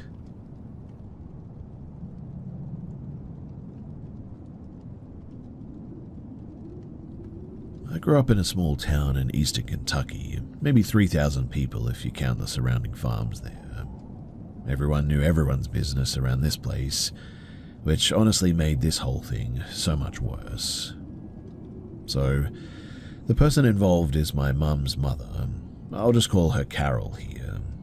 I cut all contact with her when I was around 8 or 9, and I haven't spoken to her since. That was more than a decade ago as well. Unfortunately, though, she never really accepted that. Carol has always had serious mental health problems, you see. I'm not saying that as an insult, too. I mean actual documented issues. My mum grew up dealing with a lot of manipulation and some pretty rough abuse in that house. My grandfather wasn't exactly stable either. My mum told me later that she used to kick holes in the walls and once cracked one of her ribs during an argument, stuff like that. By the time that I was born, my mum had already moved out and tried to put distance between them. But Carol never really stopped trying to stay involved in our lives. At first, it was just constant phone calls and showing up randomly, but then it escalated into something way more obsessive. When I was about 7, Carol actually tried to go through the courts to get visitation rights with me. In Kentucky, that kind of thing is technically possible in some cases, but the judge shut it down pretty quickly because of the harassment complaints my parents had already filed. And so, instead of getting access to me, she ended up with a temporary restraining order. That didn't slow her down much, though. The first time that I remember being genuinely scared of her, too, was during a 4th of July festival that our town used to do every year. This was a sort of parade that went down the main road past the courthouse and ended near the river park. I was walking with a youth baseball group at the time, and at some point I heard someone shouting my name from the sidewalk. I turned and saw Carol pushing through the crowd trying to get to me. She was yelling stuff about how my parents were keeping me from her, and I froze because I didn't know what to do. My dad was driving one of the trucks in the parade a little ahead of us, and he noticed the commotion. He pulled over, grabbed me, and put me in the truck cab. Someone called the police, and they ended up escorting her away. I remember then being more embarrassed than anything because half the town saw it happen. But a couple of years later, she tried something even worse. So one morning she actually showed up at my elementary school. My parents had already warned the school about her and given them photos just in case, but somehow she still made it inside of the building. The office called my classroom and told my teacher someone was there to pick me up early. I said no immediately and started freaking out. I remember crying and refusing to go anywhere near the hallway. My teacher figured that something was wrong and locked the classroom door while she called the office back. Turns out, Carol was down there insisting that she had permission to take me home. The school ended up going into a partial lockdown while they waited for the police and my mother to arrive. After that incident, the restraining order got upgraded and the school was told not to let her anywhere near the property ever again. For a while after that, things went quiet too. Then, when I was 9, my little brother was born. And not long after that, my parents decided that we were done dealing with the situation and moved us out of state to southern Indiana, and I didn't fully understand why at the time, but it made sense later. Even after the move, Carol kept trying to track us down. In fact, over the years, she'd made dozens of fake social media profiles, sent emails to random addresses that she thought might belong to me, and tried messaging my friends pretending to be somebody else. Most of it got blocked pretty quickly, but every once in a while, something would slip through. And the weirdest thing that I learned about her came much later. When I was 20, I went back to my hometown for the first time since we had moved away, mostly just to see what the place looked like now. While I was there, I knocked on the door of the guy who used to live next to us, and we talked for a while, and eventually he brought up my grandmother. He said that after we moved out, she kept showing up around our old house at night, and apparently she would walk around the yard shining a flashlight into the windows, even though nobody lived there anymore. A couple of times, he saw her sitting on the curb across the street just staring at the place. He also told me that apparently she used to wander onto his porch late at night, bouncing a basketball for no reason. And one time, she even started yelling at his security camera like she thought somebody inside was watching her. He ended up calling the police on her more than once, and hearing that honestly made my skin crawl a little bit because it confirmed that none of it was just childhood exaggeration. She really was that obsessive. As far as I know, she still lives somewhere in that county, and every once in a while a new fake account pops up trying to message me, but I block them as soon as I realize who it is. At this point, I don't feel angry about it anymore, just very, very cautious. If she ever did try to approach me again, I probably would just go straight to the police, but after everything that happened growing up, there's one thing that I'm completely sure about. I have zero interest in ever seeing her again.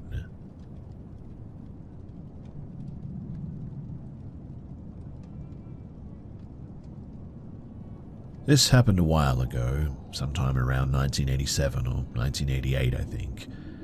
I was about 13 at the time and my younger brother was 10, and we lived in a small town in northern England, the kind of place where most kids walked home from school because nothing ever really happened there. Our walk home was the same every day. Leave school, cut through a few residential streets, pass a row of little shops, then head down a quieter road that eventually led to our neighborhood. We'd done that walk probably 100 times at least by that point, and one afternoon, something just felt off. We were maybe 10 minutes from school when I noticed a guy sitting on a low stool near the curb. He had a little setup in front of him with tools and some old shoes or something. I remember thinking that he was probably repairing them for money because he had a sign next to him and a small box of supplies. Normally, I wouldn't have thought too much about it too, but when we walked past him, he looked directly at my brother, not at me, and the look was what really bothered me. It wasn't just somebody casually noticing kids walking by. He watched him in a way that made him feel predatory. It's hard to explain it better than that, but it was just sort of a gut reaction where your brain tells you that something is wrong before you fully understand why. My brother, he didn't notice anything. He was talking about a football match at school or something and kicking a little rock along the pavement like kids do. But as we passed the guy, I glanced back for a second and saw him stand up. At first, he just walked in the same direction as us, but he stayed a little distance behind, maybe 15 or 20 meters. Not super close, but certainly close enough that I could see that he wasn't stopping anywhere. I started paying attention to the reflections in the shop windows at this point and the parked cars as well. Every time that I checked, he was still there behind us too. My brother kept chatting like normal. Meanwhile, I was trying to figure out what to do without scaring him. The problem was that the route home, it got a lot quieter after the next intersection. Our street was basically all houses with long hedges and hardly anyone walking around in the afternoons. And if we kept going that way, it would just be us and him for sure. Right before that turn though, there was a small cafe that mostly served tea and sandwiches to older people.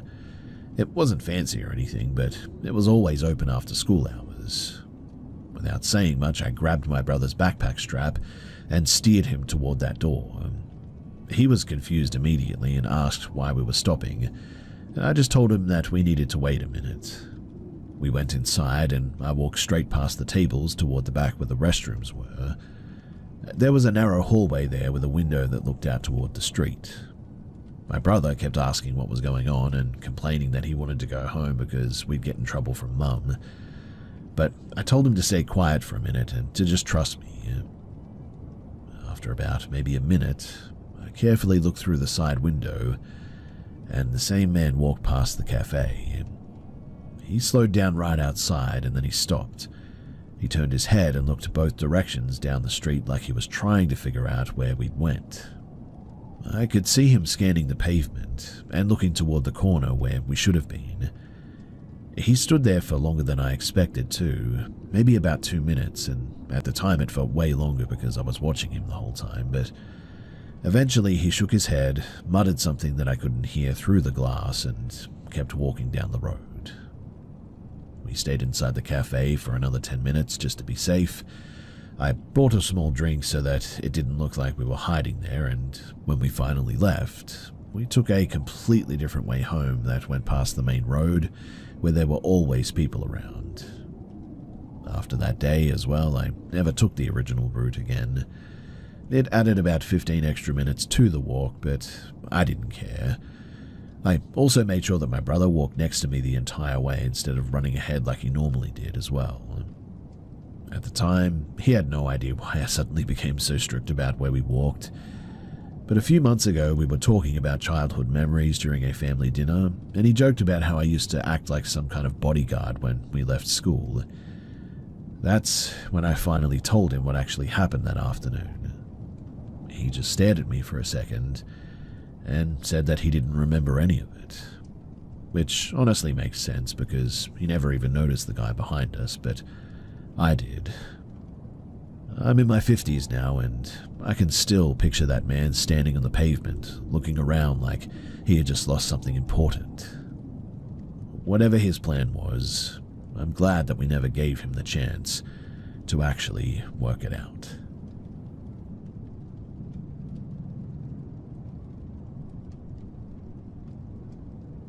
Something happened to me about 8 years ago that still randomly pops into my head late at night.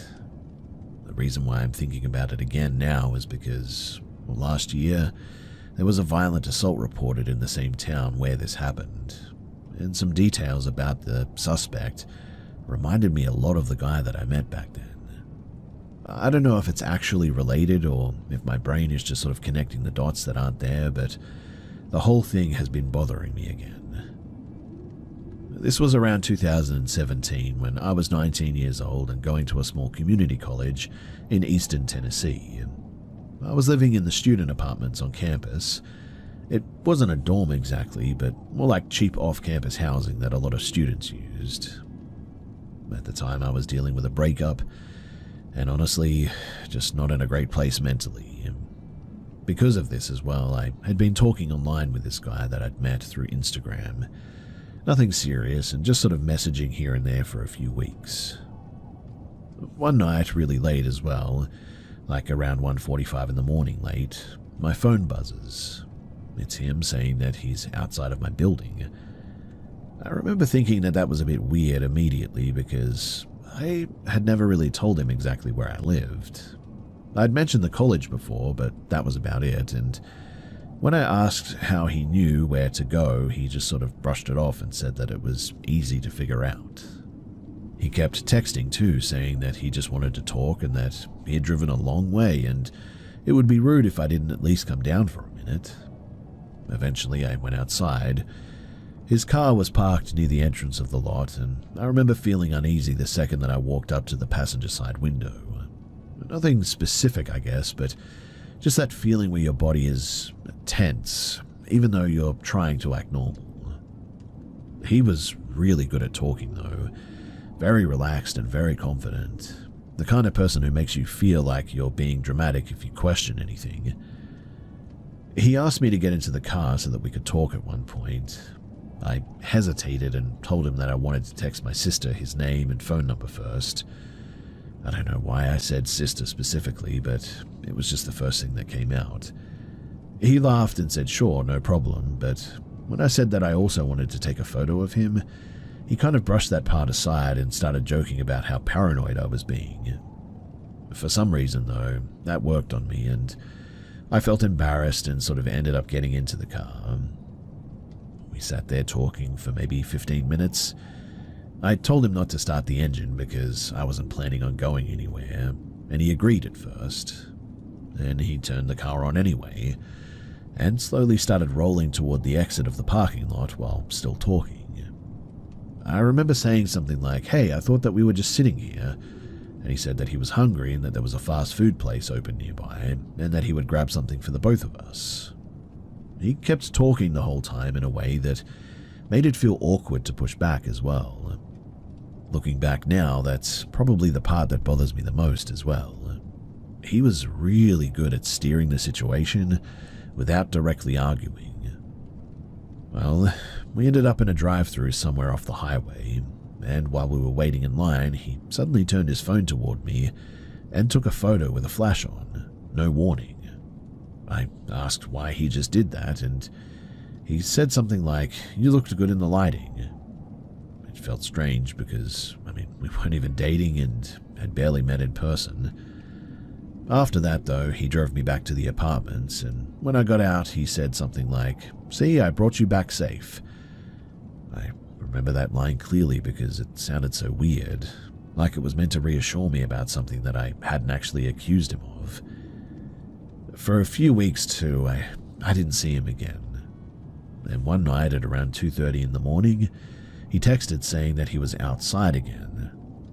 I probably should have just ignored it, but I didn't in the end. I went down to the parking lot and got into the car again. This time he immediately started driving before I even asked where we were going. And not long into the drive, I noticed a case of beer in the back seat with several cans already missing. I asked if he'd been drinking, and he said no. They were from earlier with his friends, apparently. After about 20 minutes, though, we ended up in a really quiet neighborhood that I didn't recognize. Mostly older houses and not a lot of lights on. He parked and said that he was staying at a friend's place.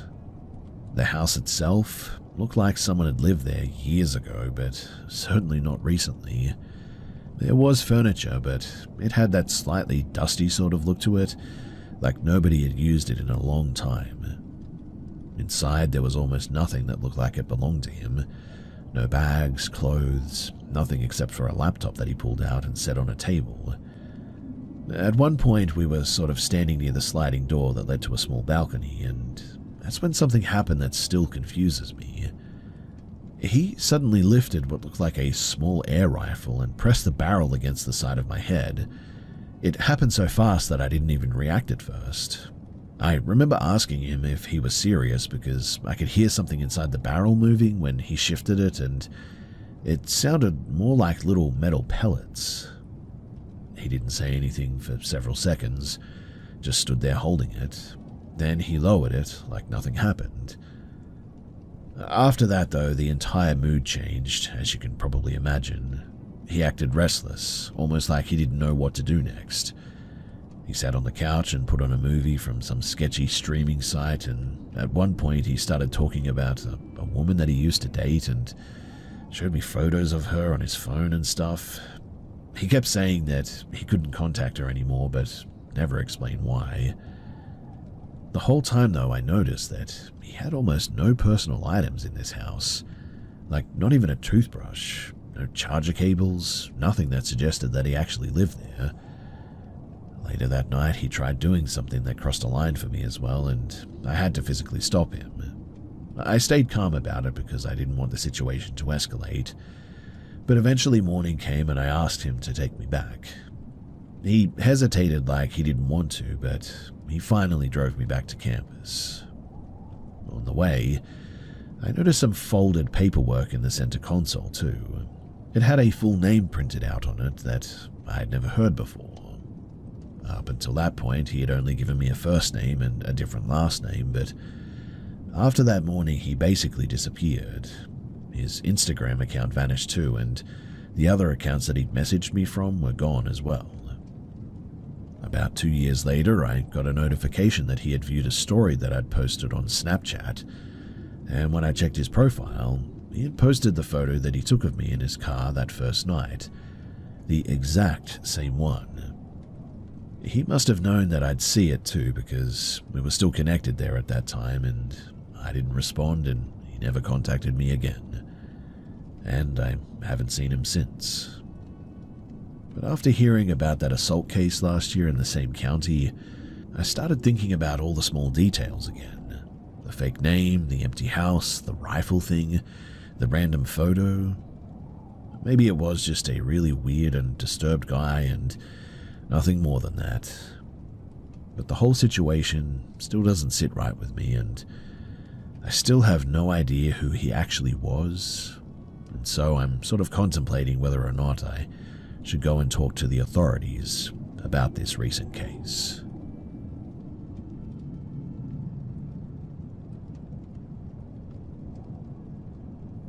So this has been going on for about a month now, and honestly, it's gotten under my skin more than I expected. I keep thinking that maybe I'm just overreacting or something, but every time something else happens, it gets stranger. So I live in an apartment complex in Idaho with my girlfriend. Our schedules are pretty opposite. I work late shifts at a warehouse, so most nights she's home alone until around midnight when I get back. The first weird thing happened on a Tuesday night in late September last year. She texted me saying that someone had been knocking on our door for quite some time. Not like a quiet knock either. She said that it started around 8 p.m. and it kept happening every 20 to 30 minutes. The first time it happened, it was normal knocking, 3 taps. Second time, it sounded like somebody using the side of their fist. Third time, she said that it was straight up pounding, like whoever it was wanted the door opened immediately. She didn't answer, obviously. She just stayed quiet and watched the door from the couch. Our apartment doesn't have a peephole, so she couldn't see who it was, and after about an hour, it seemed to have stopped. When I got home, she was pretty shaken up. I walked the hallway and the stairwell, but nobody was around. The next morning, I ordered one of those door cameras, specifically the Ring Video doorbell, because I figured that if a person came back, at least we'd know who it was. About 5 days later, around 9 p.m., the camera alert goes off. I'm still at work, so she sends me the clip, and some guy is standing right in front of our door, not knocking and just standing there. He's looking directly into the camera like he knows that it's there as well, and then he does something really weird. He raises one finger to his mouth like he's thinking or telling someone to be quiet. Then he suddenly bends over, sort of forward, kind of hunching down so that the camera only sees the top of his head. He stays there like that for maybe a minute, then he straightens up and just walks away. That alone was enough to make both of us very uncomfortable, but it gets worse.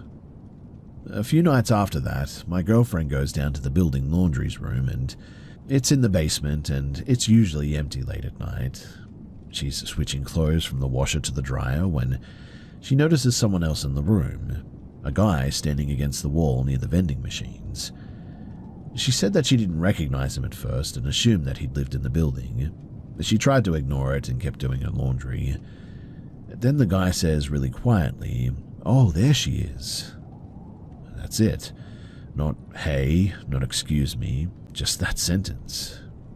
She said that the way that he said it made the hair on the back of her neck stand up as well, like he'd been expecting to see her. She didn't respond and just grabbed the laundry basket and came back upstairs. When she told that part to me, I immediately asked what he looked like. And same clothes, same build as the guy in the camera video. That's when it actually started to feel like a real problem as well. The next night, I walked down with her when she did laundry, and I stayed the entire time, but nobody showed up. And for about a week, nothing happened. Then last Friday morning, at around 10 a.m., the camera alert goes off again. Same guy. This time, he isn't even pretending to knock too. He's leaning against the doorframe like he's waiting for someone, 1 foot on the wall, arms folded. He stands there, maybe 90 seconds, just staring at the door, and then he walks off again. My girlfriend didn't open the door, obviously. She waited almost 2 hours before leaving the apartment, and when she finally did leave, she saw him again. He was coming in from the parking lot right as she was heading out. She said the timing was way too perfect to be coincidence, like he had just been outside watching the building all that time. He didn't say anything this time though, and just walked past her and into the stairwell. Since then, we've saved all the camera clips and reported it to the apartment manager. They said that they would keep an eye out, which honestly doesn't make me feel too much better. We still don't know who he is even. He's never knocked again since that last time, but every now and then the motion alert goes off and we both get this moment of dread before checking the camera. Nothing yet, thankfully, but that line in the laundry room still bothers me. There she is. Like, he already knew exactly who he was looking for.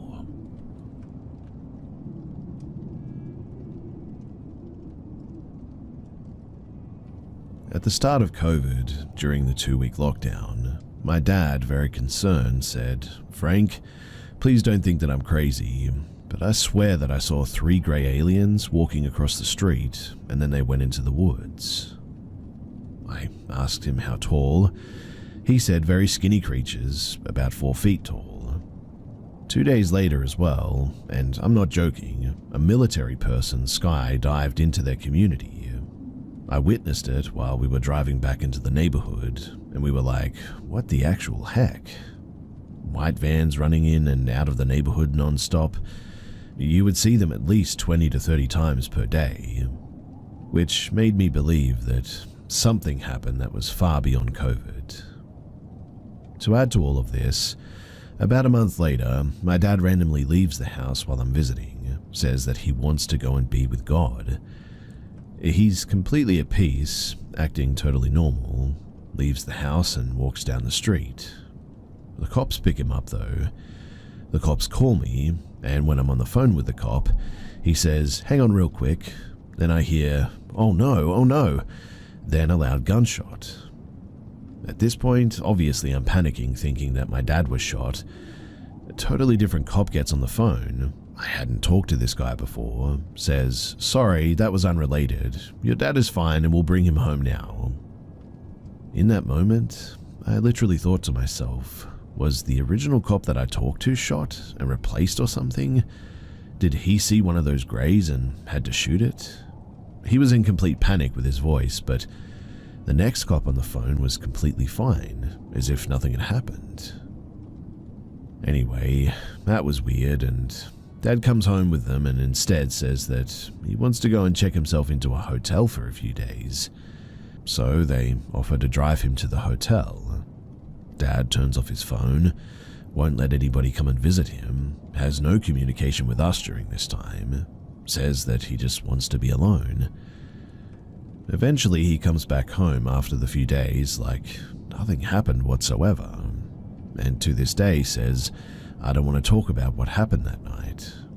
And I'm like, "Yeah, but it was weird. Like, can you explain what happened and why you felt that way?" And he's just like, "No, I don't want to get into that." Personally, I think that he saw something, or something serious happened, and he's concerned that if he says something that he'll be labeled insane. But what do you guys think about this? I legit got scared thinking that they replaced my dad or something. The grey alien thing was super weird too, and it was really weird to hear a loud gunshot on the phone and then suddenly I'm speaking to a different cop. I remember when the cops came by the house to drop him off as well, and their demeanor was just incredibly weird. I dare say, almost like they were not human. They just didn't act right.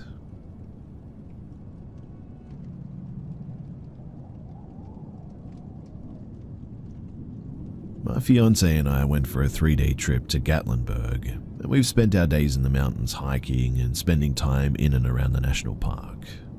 Tonight, at around midnight, trying to get all the time in the mountains that we can, we decided to take an hour drive from our hotel room up the mountain to an overview or lookout type of spot right on top of said mountain to see if we can catch an awesome look at the stars because there's a lot of lights in Gatlinburg at night. Driving up there, neither of us noticed literally anything off, other than that the mountain and the winds are a little spooky at night. I'm from Florida, so it's just unfamiliar, I guess. But as soon as we got to where we were going and she and I got out of the car, I'm almost overwhelmed with just a vile, oppressive feeling outside with me, but not wanting to make the lady uncomfortable, I don't react too much just yet. The wind is absolutely roaring, and unfortunately, we couldn't see any stars due to cloud cover, so I tell her that I'm going to step to the side and pee, and then we can get back to the hotel room. Now, as soon as I get like 10 feet away, I get a very strange feeling of extreme vulnerability and detachment from everything around me, almost as though I'm miles away from the nearest person, though obviously I'm feet away from my fiancée. I turn around to walk back to the car, and that was when I heard something off to my right, and instinctively looked over to see something roughly human size go down to coyote size and kind of just hop over a rail from about 200 feet, maybe more, feet away. I quickly get back to the car and usher my fiancée in, still not trying to scare her, or at least show her that I'm scared. But she asked if I was alright, and my reaction was a dead giveaway. We jumped in and we sped off. Never in my life have I ever experienced anything like this, and never in my life have I ever really had a reason to be made uncomfortable of just being outside. But I truly believe that I saw something weird that night in those woods with us.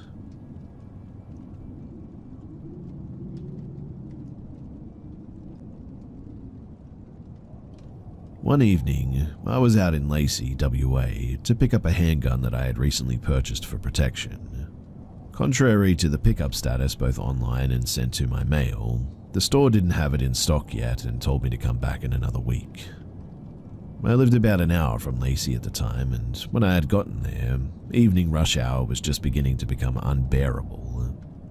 I didn't want to drive all the way back home just yet, as it would add an additional hour to my already long commute anyway. Side note too is that the car that I was driving belonged to my dad, and I was borrowing it until I had enough money saved up for a new car after my beloved Honda had broken down the previous year. But I killed some time bumming around the store, and I purchased my firearm then decided to drive over to the nearest coffee shop. It was a newly built cabin-style cafe with a modern twist. The barista handed me my 16-ounce dirty chai, and I walked back out to my car. I then drove to a gas station around the corner, still trying to kill some time until traffic thinned out. The car didn't need any gas or anything, so I pulled into a parking spot right at the corner of the four-way street, the block that the gas station was on. I turned off the engine and stepped outside and lit up a smoke, leaning against the driver's side door so as to not stink up the interior. The weather was overcast and drizzly, but not overly cold. It was now dusk and most daylight had disappeared. The stoplights in the intersection were diffused by the late autumn mist, and I watched them flicker from green to yellow to red and again as the traffic was orchestrated accordingly. Zoned out by the lights and being generally lost in thought while enjoying my coffee and smoke, I didn't notice the man walking toward me until he was already halfway across the street. He was white, average height, strawberry blonde, maybe in his mid-20s. He definitely hadn't changed his clothes in a good while and carried a backpack that I assumed to be full of the few belongings that he had. He didn't smell, but he looked raggedy and unkempt for sure. My immediate thought was that drugs were likely a part of his habitual lifestyle. I didn't want to jump to conclusions though, but I'm always cautious having grown up in the suburbs of Seattle. The man finished crossing the street, awkwardly limping toward my car, maintaining eye contact and a winced grin. I locked my car out of caution, but remained outside smoking casually. Normally, I'm not a social person, but I don't go out of my way to be unpleasant either. He approached me and stood about 10 feet away when he said hello and asked if I had a light. I complied hesitantly, but saw no harm in meeting his simple request. Taking 2 steps forward, I lit his cigarette, which he was holding out toward me while approaching. He attempted to make small talk, weaving in hints that he had just gotten off the bus and still needed to get down the road another block. Somewhere in this poorly crafted sob story, he stopped himself mid-sentence like a bad actor and pretended to be struck by an epiphany. "Hey, would you mind just dropping me off down the road? It's not very far." I apologized and said that I couldn't because it was my dad's car and not my own, and I didn't feel comfortable without my father's permission. I admit it was a stupid yet plausible excuse I came up with on the spot. Mr. Unkempt did not like my answer, and his smile immediately turned tense and flatlined. Clearly upset, he became more insistent. "But it's just down the road," he whined. "My leg is killing me, and it wouldn't even be far for you. I'll give you a cigarette." His persistence and sudden burst of hostility made my hair stand up. I firmly said, "No, I'm sorry, I can't help you. It's my dad's car and he has set the rules." With 10 years of hospitality under my belt, I immediately offered him alternate logical ideas of what he could do to get where he needed to be. I even mentioned maybe someone in the gas station that we're outside of, maybe they could help him out, or call him a ride or something. Each word that I said made him increasingly irate, and he began curling his fingers into fists, not in a threatening way, but like a toddler about to scream bloody murder for not getting their way. He seemed to pause and size me up in a fleeting moment. I'm small and I'm not at all intimidating physically, so I told him that I hope he makes it home safe, quickly unlocked my car, jumped in and locked myself inside. When looking up from locking the car door, I saw him speed walking back across the street from the direction that he originally came from. No limp, no awkward walk whatsoever, no distress or pain showing even slightly, just a normal speed walk of a physically well person, a rageful person. I knew then that I had dodged a bullet, and I felt pretty dumb for hanging around the city after dark alone like that. At that point, I didn't care about traffic anymore, so I turned over my engine and hightailed it home in what ended up being an hour and 45-minute drive. But this time, the traffic was 100% worth the inconvenience. So, if you haven't heard it enough already, be careful who you give your attention to, especially when you're alone like this. Stay aware always and err on the side of caution, even when strangers seem harmless at first.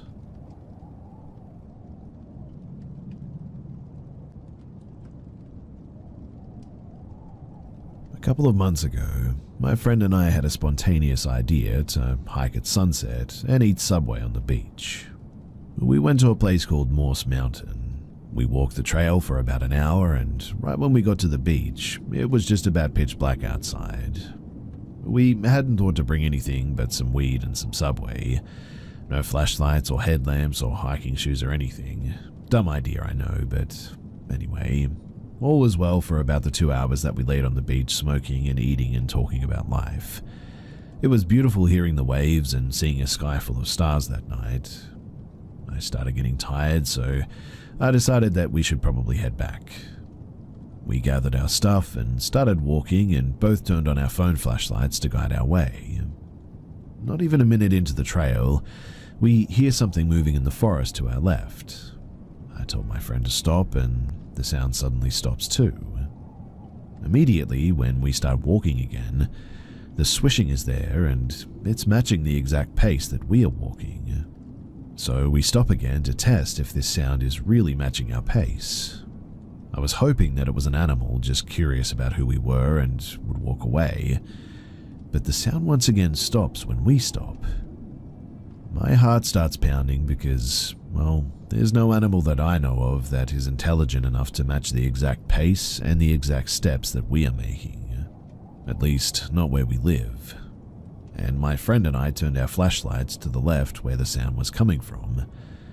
And it was then that I make eye contact with something in the distance that was pale and had dead black eyes and looked like it was standing on its hind legs with terrible posture.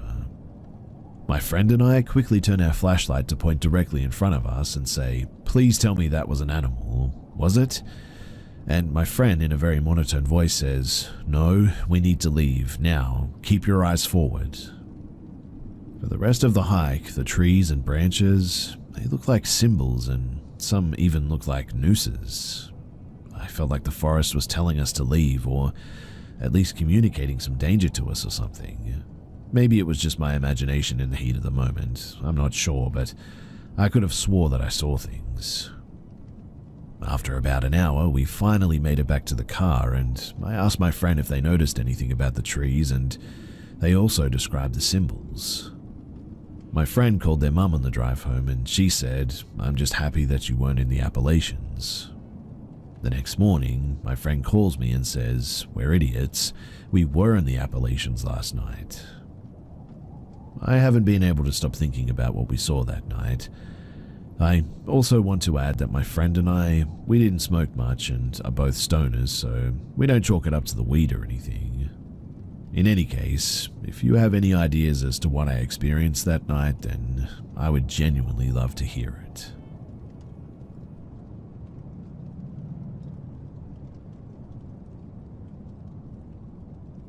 This happened about 6 years ago when I was 20.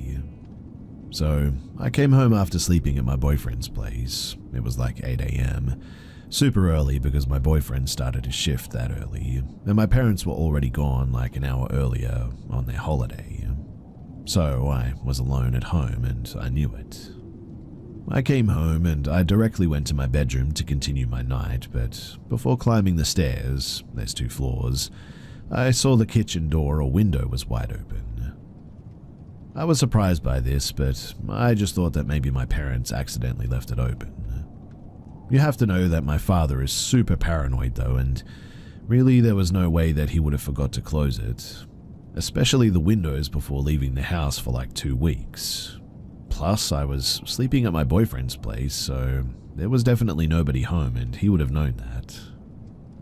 Anyway, I was barely awake, so I just closed the door. I checked the kitchen and the living room just to be sure, and then I went to go to my room. There are 3 rooms on the second floor, and I went to change in my room. Then I went to the bathroom, and I go back to my room. I closed the door to my room, and I didn't know why, but I never really did this normally. In any case, I was scrolling on my phone, and like 5 minutes later, I heard footsteps right behind my door. Somebody was definitely there the whole time while I was doing my life, just sort of vulnerably like this. I was terrified. My heart stopped. I couldn't move, and I just took the first thing in front of me to defend myself, my Babyliss. I stared at my door, waiting for the person to open up and kill me or worse.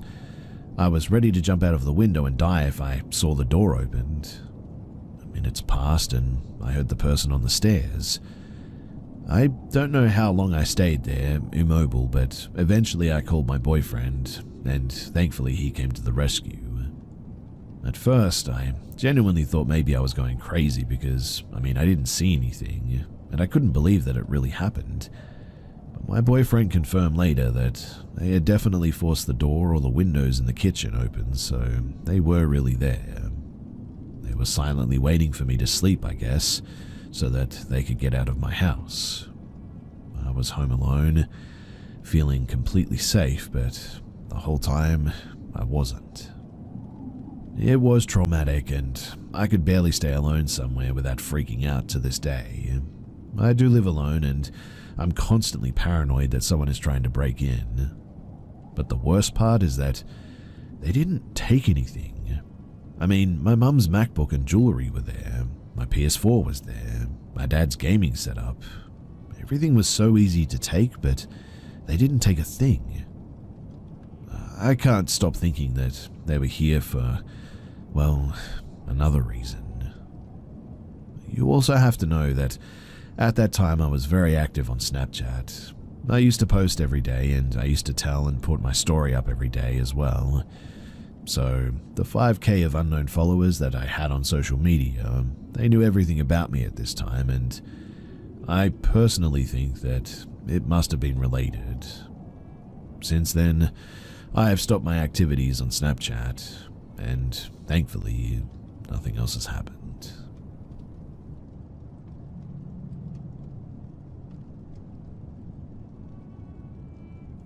When I was 12 years old, in 2007, I was home alone babysitting my 2 younger siblings while my parents, they were out at an event. It was summertime, so it stayed light out for a while into the evening. Just as it was starting to get dark though, I went into the kitchen to make a bowl of popcorn to watch a movie with my brother and sister. When I looked out the kitchen window, I saw that there was a car parked hiding in the tree line of our yard. For context, we lived in a fairly rural place, and we rarely had people out our direction unless they lived down our gravel road, and we knew our neighbor's car, so this was a junky beater, and the license plates had been taped over as well. It was definitely not one of our neighbors. I was a kid who was pretty aware of my surroundings at the time, and I decided to step back from the big kitchen window and go into the dark entryway hall to get a better look. There was just a single man sitting in it, staring directly at the house with the lights off. Immediately upon noticing that, I locked the front and the back door. I told my little brother and sister calmly to play in their room and not to come out until I came and got them for the movie night. I then went back to the kitchen to get the phone to call my mother, but she didn't answer. I watched him through the curtains sit in the dark tree line and stare at the house for what felt like ages. Finally, somebody else drove down the road and their headlights reflected off the car. He started the engine, drove out of the trees, and seemed to book it down the gravel.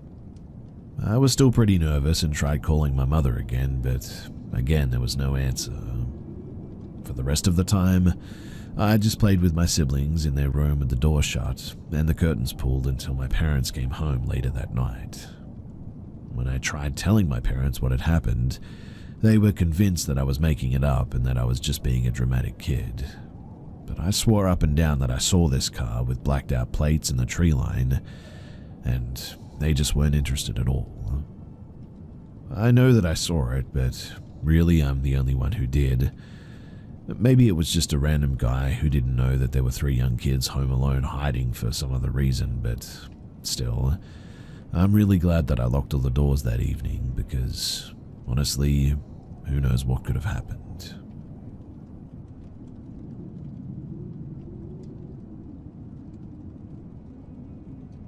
To start this off, I need to give some context.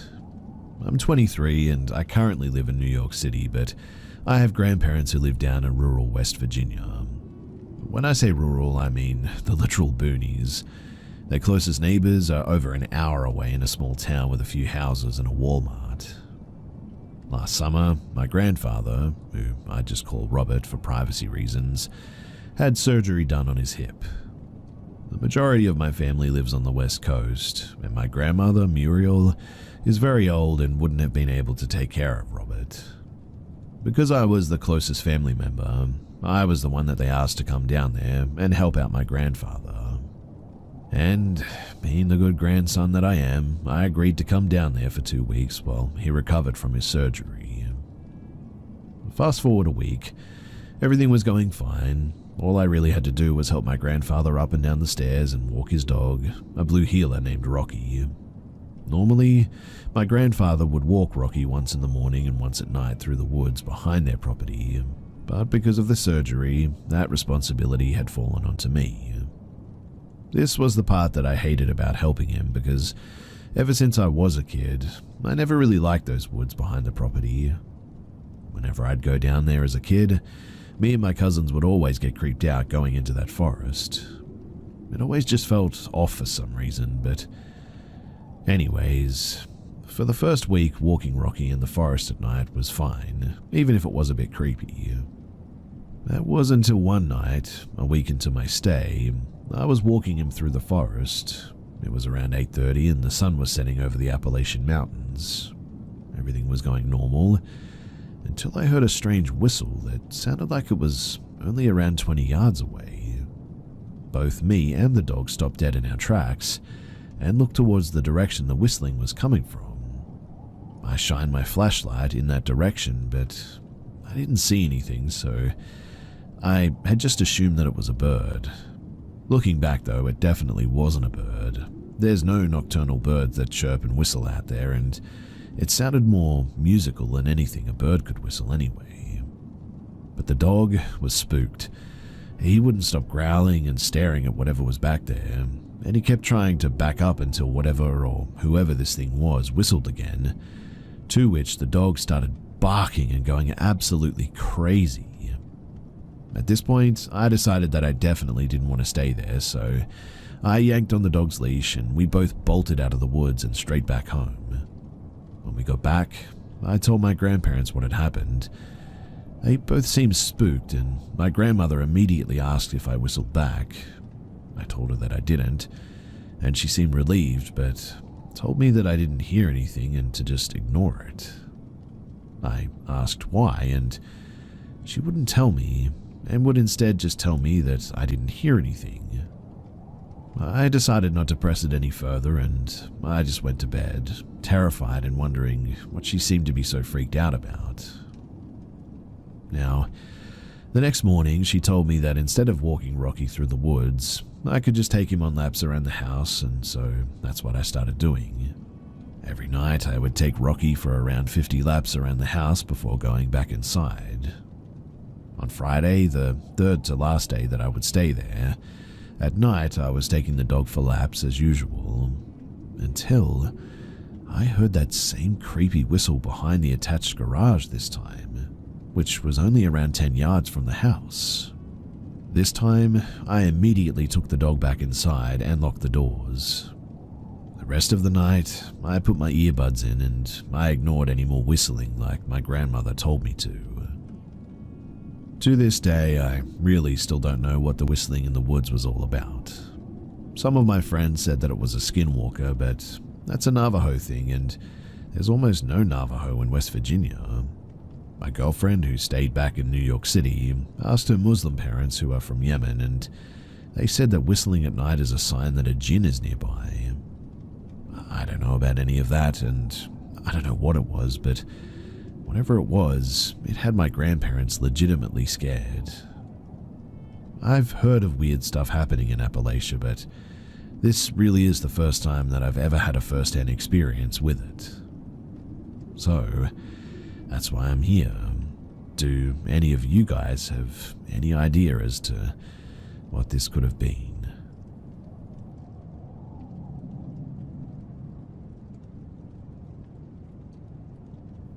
So I've lived in a number of houses, and just last night I saw it for the second time, and I have no idea what it is. Around 4 or 5 years ago, I lived in a house built in the 1920s to 1930s, and there was one night that I was sleeping in the basement that I woke up. I've always had difficulty sleeping at night, and consistently woke up between 1 and 4 in the morning. It was an issue that I had from like ages 8 to 16. In any case, I woke up and there was this black mist in the corner of my room. Weirdly too, I wasn't scared, but it just felt like it was there. It was thick enough that I couldn't see through it, but after a moment I shined a flashlight on it with my phone, then turned the light off and it was gone. Fast forward to now, and I just got back home from a 12-day trip. My family moved, so our current home was constructed in the past 10 years. I woke up in the middle of the night. I'm 20 now, so it's been years since I've done that, and looked to my left, and there was a black mist right beside my bed, probably around 4 to 5 feet in height. Again, I wasn't scared, but I just turned back over and said, "I'm safe," and something else that I can't really recall right now, but then I just fell back to sleep.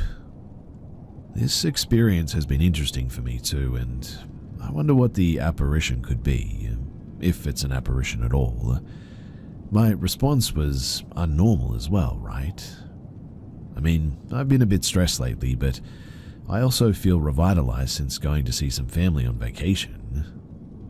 In any case, if you've got any ideas as to what this was, then please do share, and if you can provide any help with this, then I would love to hear from you.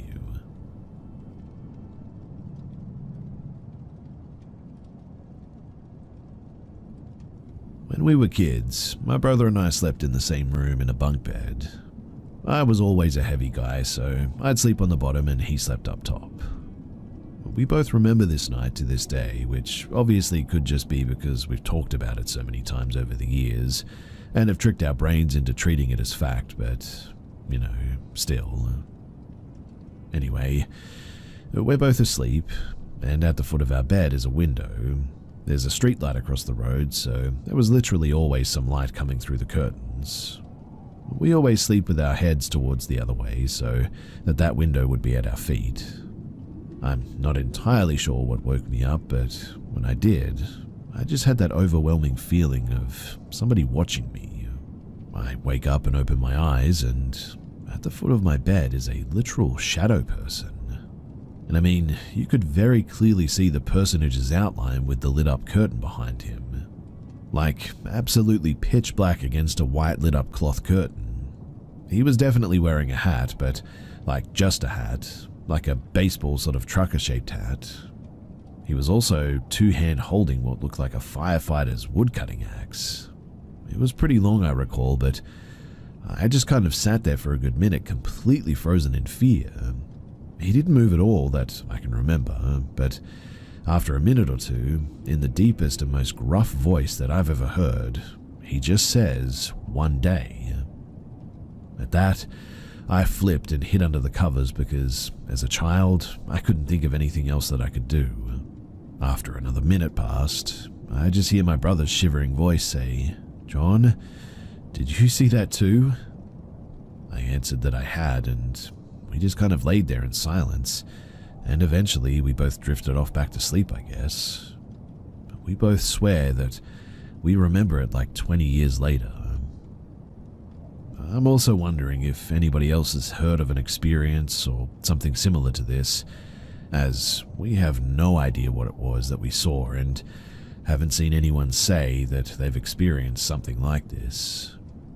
Theories we've tossed around go from just a straight-up demon or evil spirit to a literal home intruder to a Grim Reaper type thing.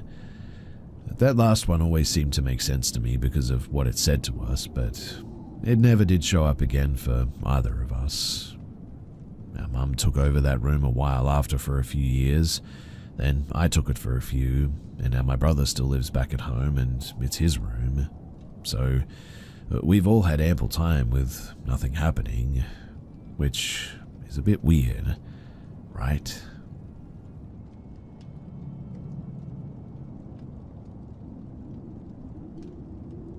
So when I was in kindergarten or first grade, about 22 to 23 years ago, I saw an apparition that seems, well, very cliche.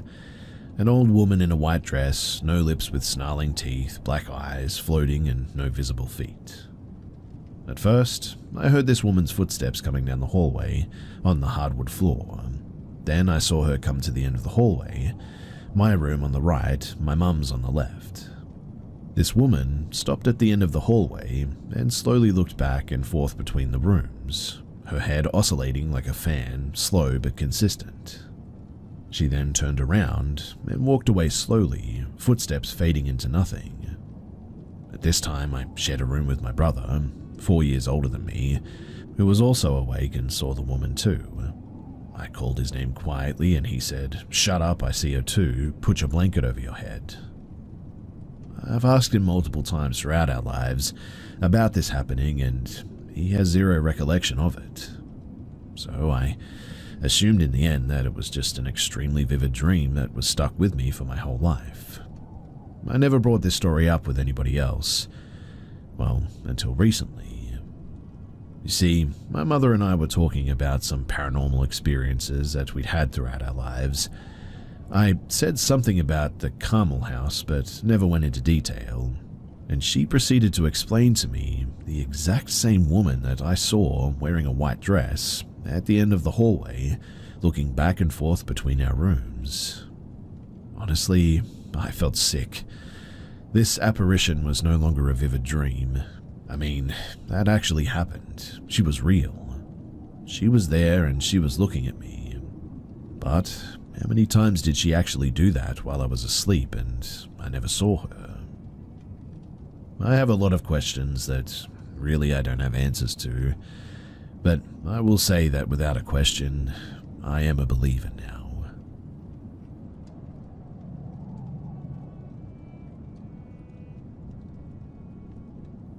Several years ago, I was living in College Station, Texas.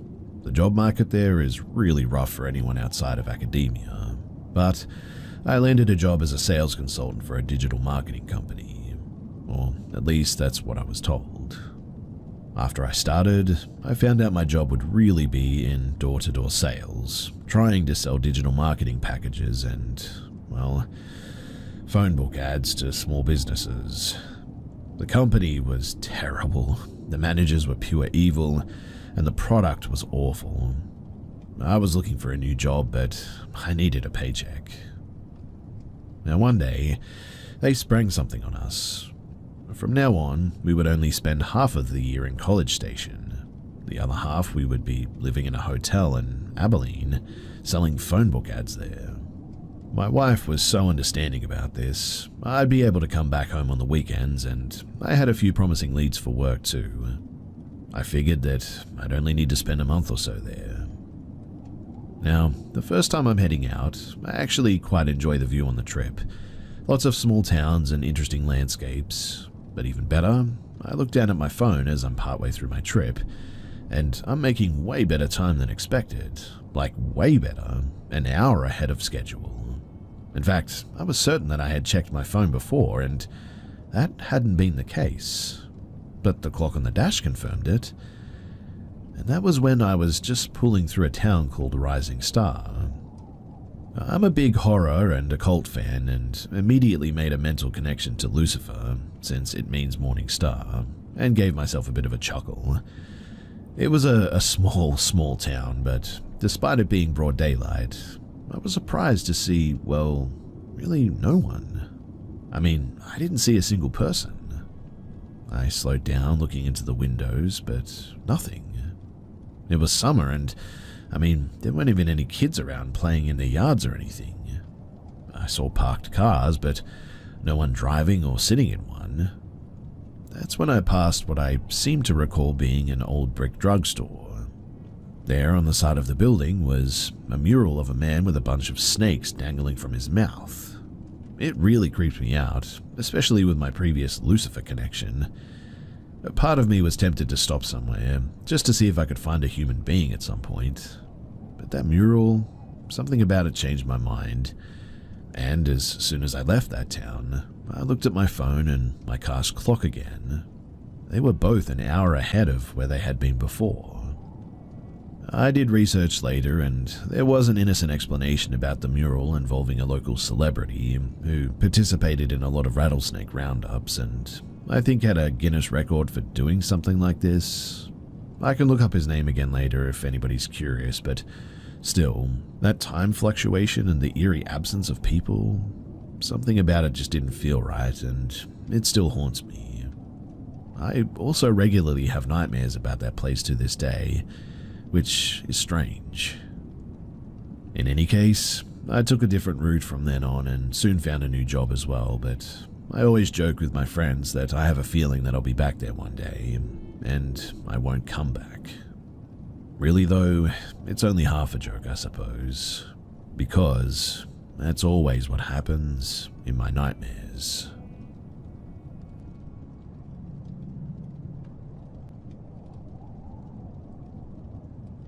When I was 19, about 20-ish years ago now, I was renting a flat and lived alone.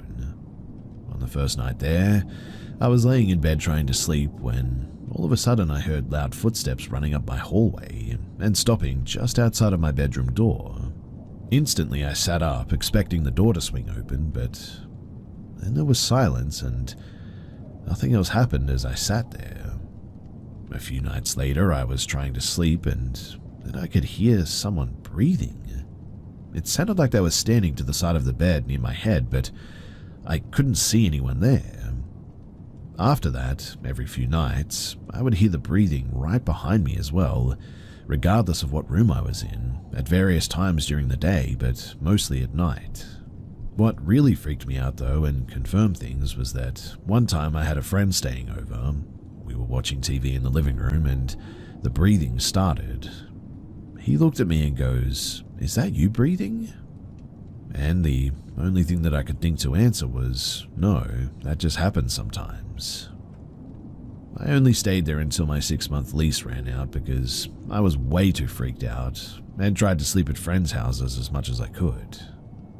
The day that I was moving out, I noticed footprints on the ceiling of all places. The ceiling was also way too high up for anyone to be able to put their bare feet on it. It was a freaky place to live, and I was glad to leave it behind.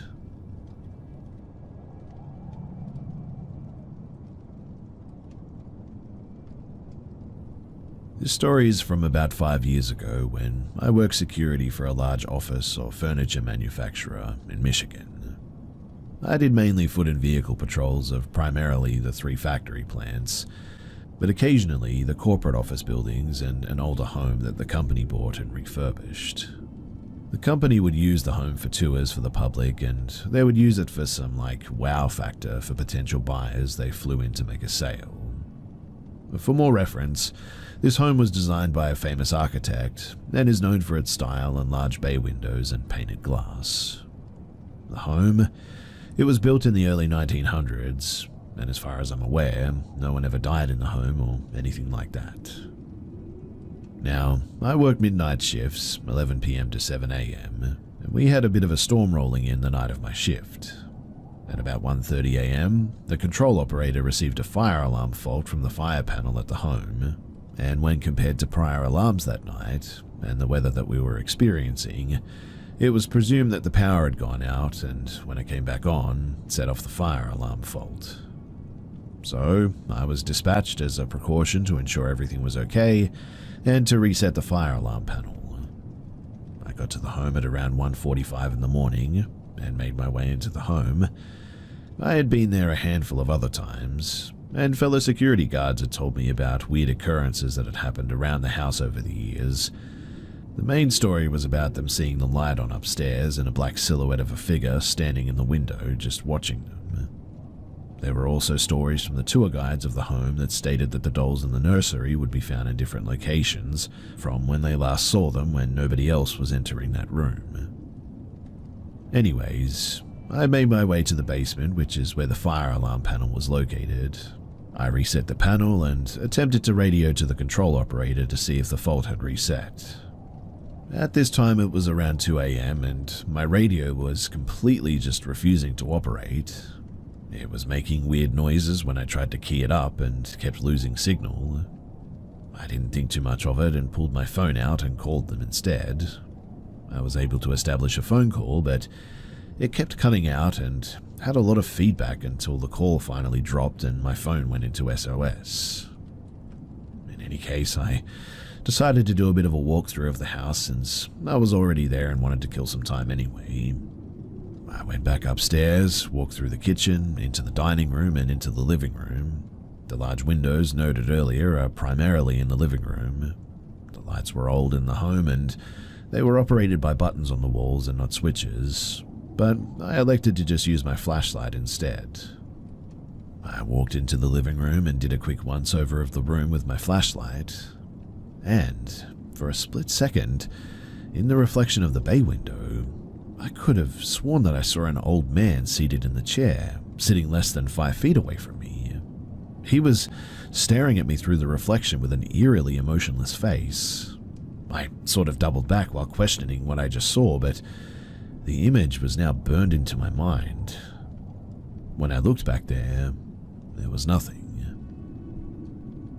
I immediately felt uneasy though, and I paused momentarily, but elected to continue my walkthrough of the home. The staircase was beside the living room and went up to a landing, maybe about 10 feet long, which proceeded to another staircase to the second floor. I proceeded up the stairs and stepped into the landing, and I cannot describe the feeling that rushed over me into words. It was like something out of the movies. All of the hair on my body stood up and my face went cold as all the blood just rushed away and I had an immediate sense of danger. Needless to say, I sprinted out of that home to my patrol vehicle and sped off without looking back. They eventually pulled the video footage of me sprinting out of the house and it was a bit of a joke for a while, but I know what I saw and I know what I felt.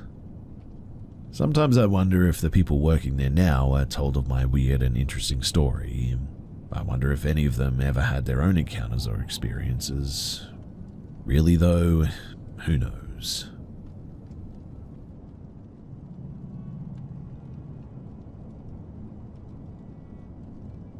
I personally really don't have much experience with the supernatural. However, my late best friend, who passed away over 20 years ago when we were 19, once told me about the following encounter that she had, and I would like to see if anybody else has had any similar experiences or sightings to this.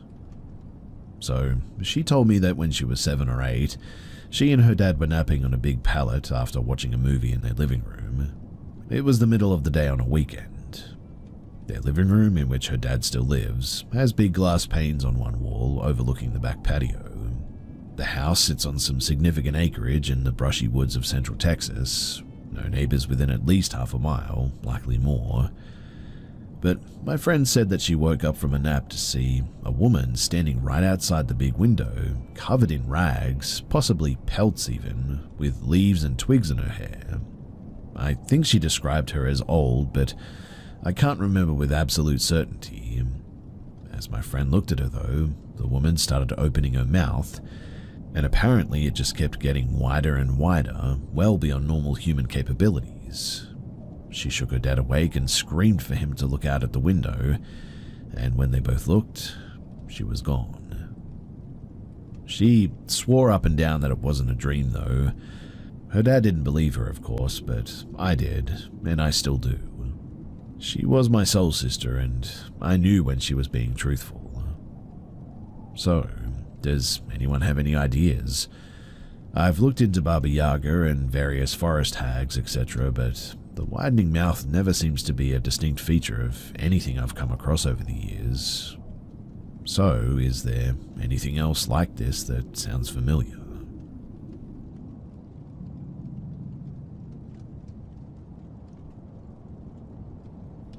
I cannot pinpoint exactly when I first began to experience this.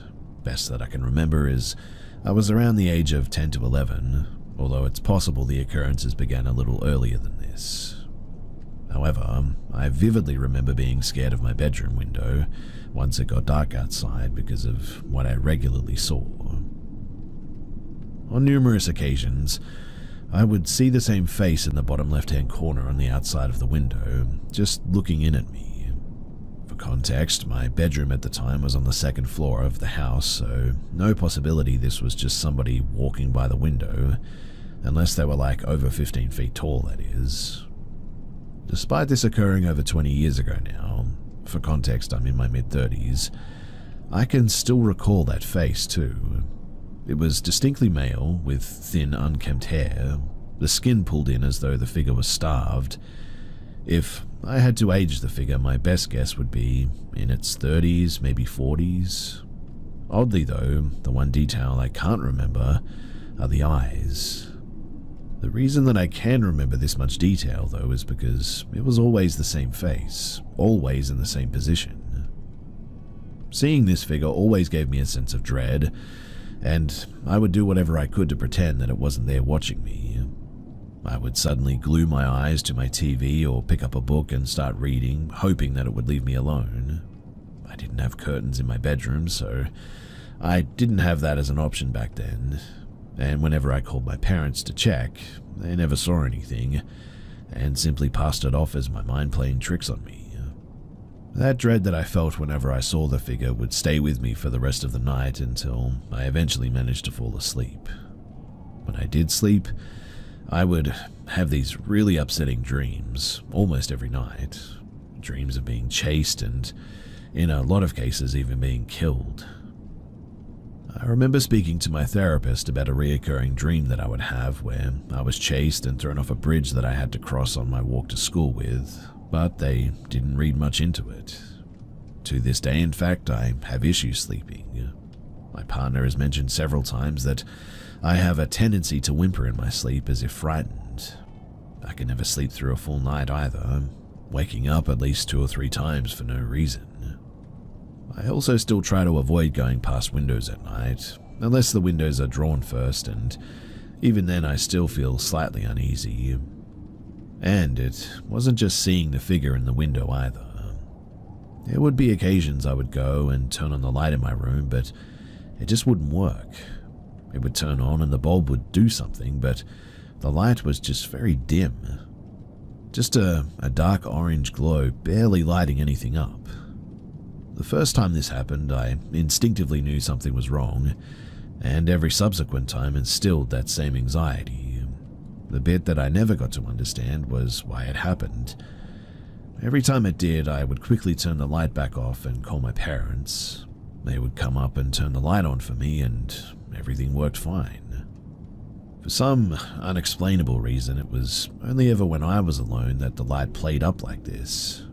Just as it was only ever when I was alone that I would see the figure in the window, as if it was trying to mess with my mind or just didn't want to make its presence known to anyone else.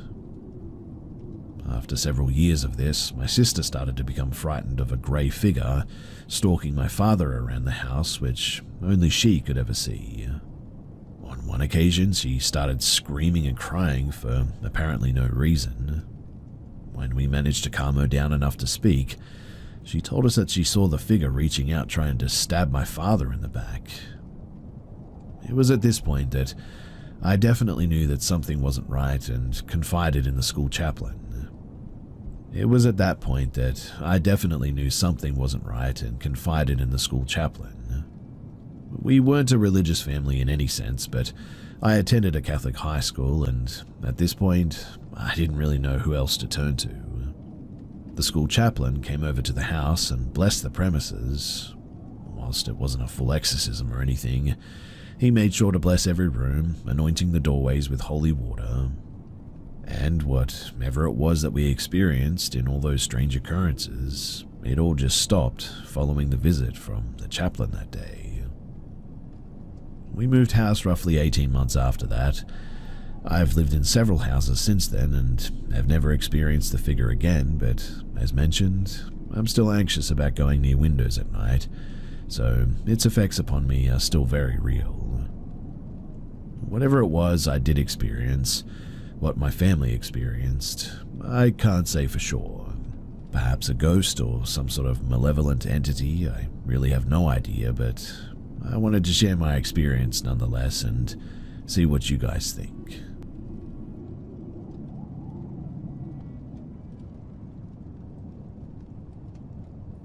25 plus years ago, I was friends with a married couple that lived in a raised ranch on the mountain in a modestly populated area. Their door was always open and I was a frequent visitor. Since the first time that I was at that house, I always felt uneasy, like there was some type of a presence there quietly observing. Quick backstory too is that the land the house was built on was Native American territory back in the day, and I later came to learn and experience many phenomena, but I'll focus on this one story. So, I was to meet my friends at the house for an evening out, but they were both working and probably not home yet, but I decided to wait for them there. I drove there and took the corner on their street, pitch black, not unusual, no street lights. As I near the house, I notice all the lights are on, inside, outside, post light, and I think that they must be home. Chills run through me though, and I decide to pull into the driveway because neither of their cars are there.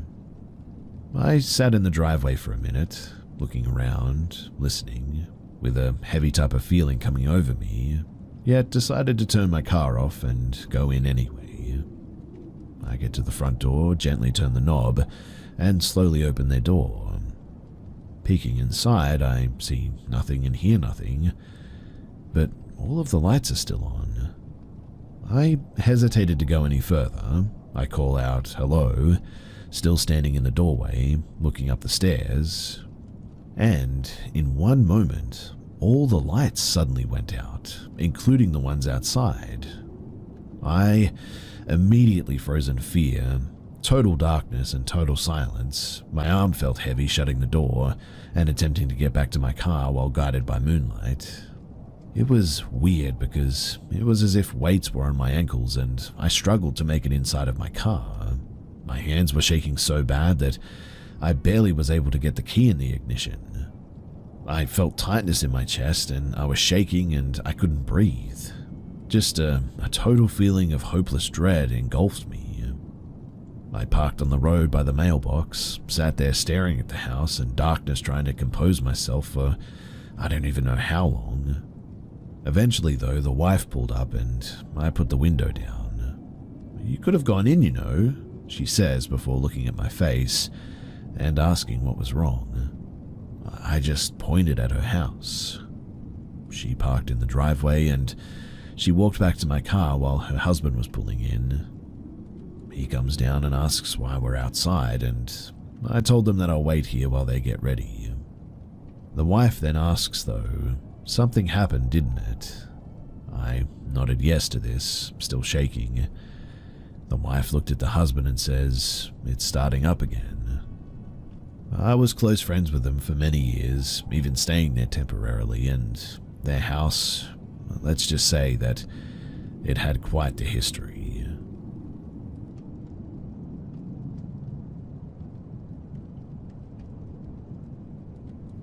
In 1999, we lived in a badly possessed or haunted house for about 8 years in Beaver Creek, Oregon, and genuinely I really don't like talking about it.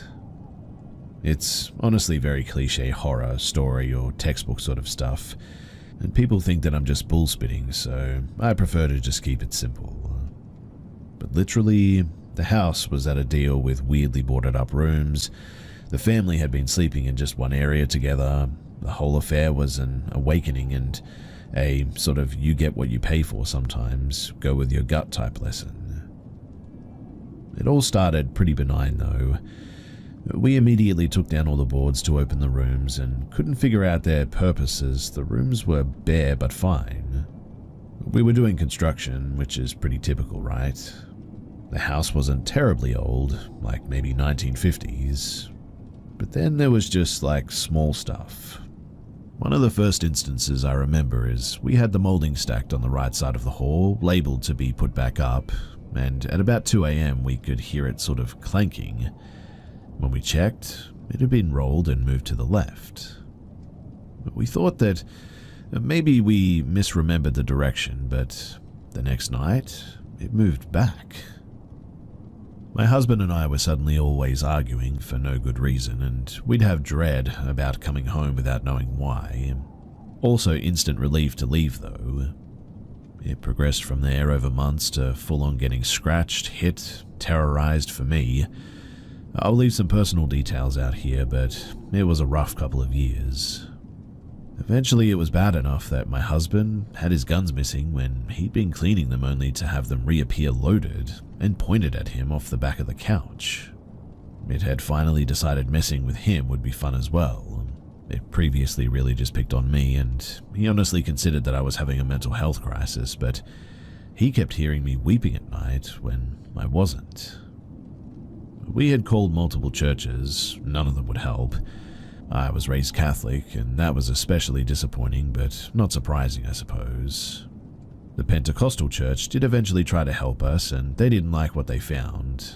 I don't like the labels, but I'm sure you can guess what they called it, and said that they'd need the whole congregation to get rid of it, wanted me to get baptized to move forward and all that.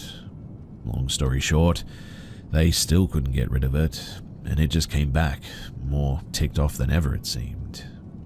We had to learn to just not feed it any fear or stress or anger, and we had to cleanse every couple of days for the rest of the years that we lived there. I also had a crash course in occult stuff to deal with it myself because it was pretty obvious that there was no easy access to help. I did manage it at home much better from then on though, and I took control of my own space. But we had such bad luck too those whole 8 years that we were there. My husband is a vet, and he was struggling to get his disability to 100%, even though he was forced out on medical because he couldn't work like he used to. Eventually, that house caused us bankruptcy, and we let the bank take it, willingly too, to get out. I just couldn't bring myself to sell it to someone after, well, all of that. When we moved, I was really afraid too that it was going to follow us. My husband went back up one last time to grab some furniture and stuff that we'd left. The power had been turned off with the electric company the week before, and when he came in, all the lights were on, the AC was blowing, water was running in the faucet. He just backed out and called me. "You mind if we just leave the rest?" is what he said. I didn't make him go back in, so in the end we left a sofa set and a bunch of other stuff behind. I swear though that the first night in the new house, I saw what some would call an angel. I'm not a Christian, so I just say light, and felt such peace and relief, a strong knowing that it was done and we wouldn't be followed. I couldn't remember ever sleeping so well up until that time as well, and genuinely, I loved that rental. Now, here's the thing, we found out a bunch of weird stuff after this as well. The last 3 people who had owned it before us had also filed bankruptcy, and they had been foreclosed on as well, which I found interesting. Also, once you've lived with the paranormal like that, you're more open whether you'd like to be or not, so there's always something knocking around our homes now. I no longer fear it, I'm kind of numb to it to be honest. It's really just normal for us, but never again has it been something like that either. I had a healer for a while, and she called it a forced kundalini from overexposure to a strong entity, but again, I don't know about any of that, and I'm just glad that we're out of there and we never had to go back.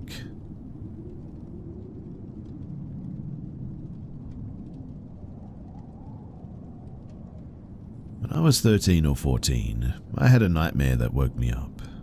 At the time, I slept on the bottom bunk bed that I shared with my brother. Feeling relieved that it was just a dream, I opened my eyes a little bit more and see a 6-foot-tall, thin silhouette standing next to my bed. Squinting, I looked at its face and it looked like my older brother smiling at me. I wondered what on earth he was doing in my room in the middle of the night like this. He slept in the room across the hall. But then I saw my brother's face morph into an androgynous stranger with long blonde hair and a menacing smile. It extended its hands, and in one of its hands, I saw an axe with a half-moon blade. The figure began to raise the axe above its head, both hands on the hilt, ready to strike, and it jumped toward me at a speed probably half the speed of what you'd expect. I shouted as loudly as I could while yanking my covers over my face and turning away from the figure. My scream woke up my whole family, and I can't prove that it was a dream within a dream, but honestly, it felt real to me. I also experienced strange phenomena in that room, like an RC car turning its wheels randomly in the quiet hours of the early morning. Its only controller, though, was resting on my dresser, empty of batteries. My question for all of you guys, though, is, was this a mimic? And do mimics scare young kids like this? I mean, I don't think it was sleep paralysis because I was awake and moving. I don't think it was a dream because I felt like I was awake. So, what could this be, and what other being could this have been?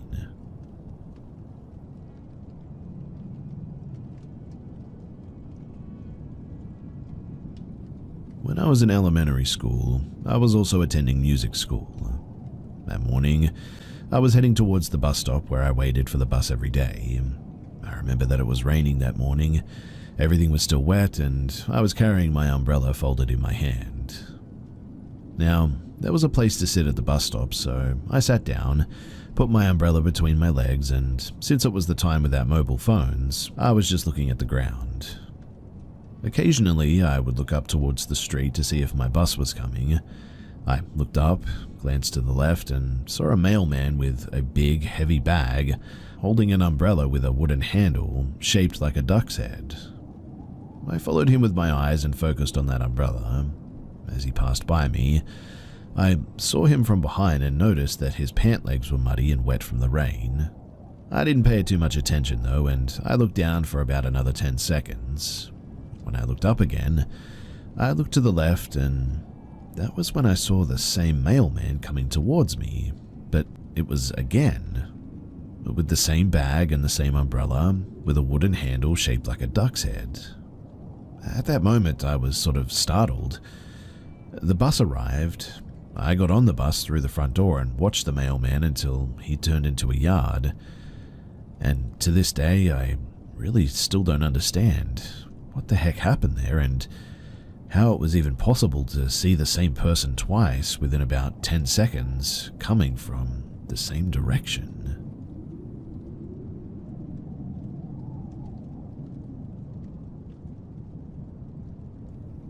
Before I begin, I should probably establish some background. This happened during my senior year of high school, so about 6 or so years ago. I've always struggled and suffered with sleeping issues, insomnia, nightmares, lucid dreams, and even some sleep paralysis. These things run throughout my family quite frequently, in fact. Now, due to my negative association with my own bed, and by extension my bedroom as a whole, I would often sleep on a spare mattress in the middle of the living room. This night was no different, until I would feel myself slowly slipping into consciousness, but only due to an unusual feeling. That being my limp body being gently and slowly lifted up towards the ceiling. I distinctly recall the feeling of my long hair dangling below me too. As I floated there above my bed, I would feel this overwhelming sense of danger, doom, and plain evilness. My heart was beating intensely and my mind was racing, but I couldn't move. I tried to scream and talk, but I couldn't get anything out. It felt like an eternity until some noise from the apartment would force whatever was going on to finally release me. I would feel myself hit my mattress before pouncing up petrified. The time was 3-something in the morning, and it took me a couple of hours just to calm down. I didn't sleep that night, and for a week after that, I slept with the lights on too. What do you guys think actually happened though? Personally, I don't think it was something normal like sleep paralysis or whatever. I mean, I hit the mattress quite hard, and I remember even seeing some things moved around that just didn't make sense unless I actually fell from that height.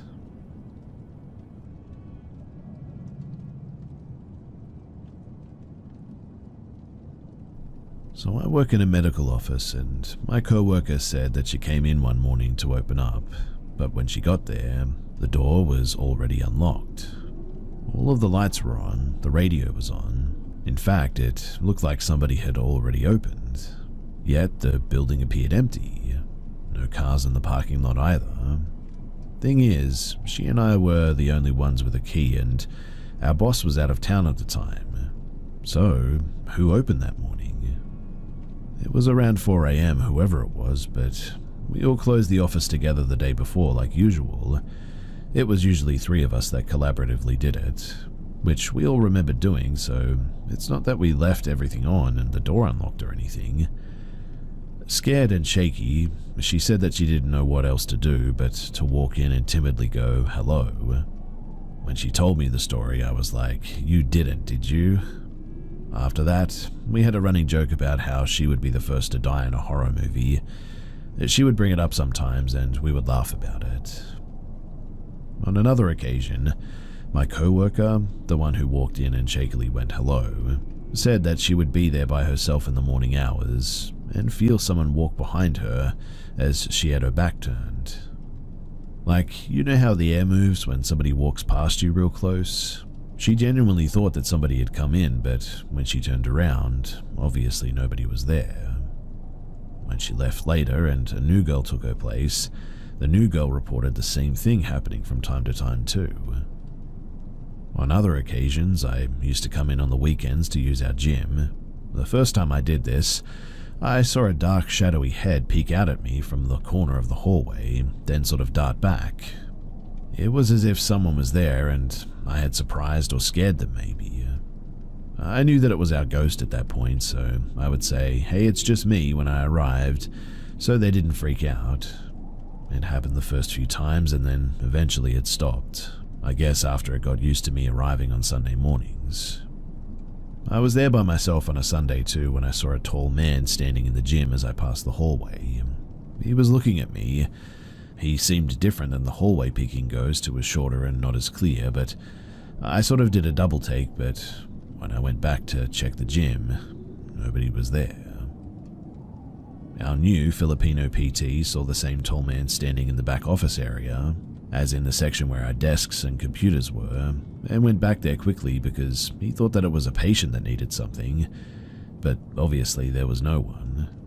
He came out and asked if a patient had just gone into the back office. We said no, and the secretary got really scared, and the new PT brushed it off, saying that it must have just been a spirit. They see those all the time in the Philippines apparently, and it's allegedly nothing to worry about. That certainly didn't help us though, and made all of us really feel a bit more unsettled, I guess. In any case, I was closing up one day, and I was the last person to leave.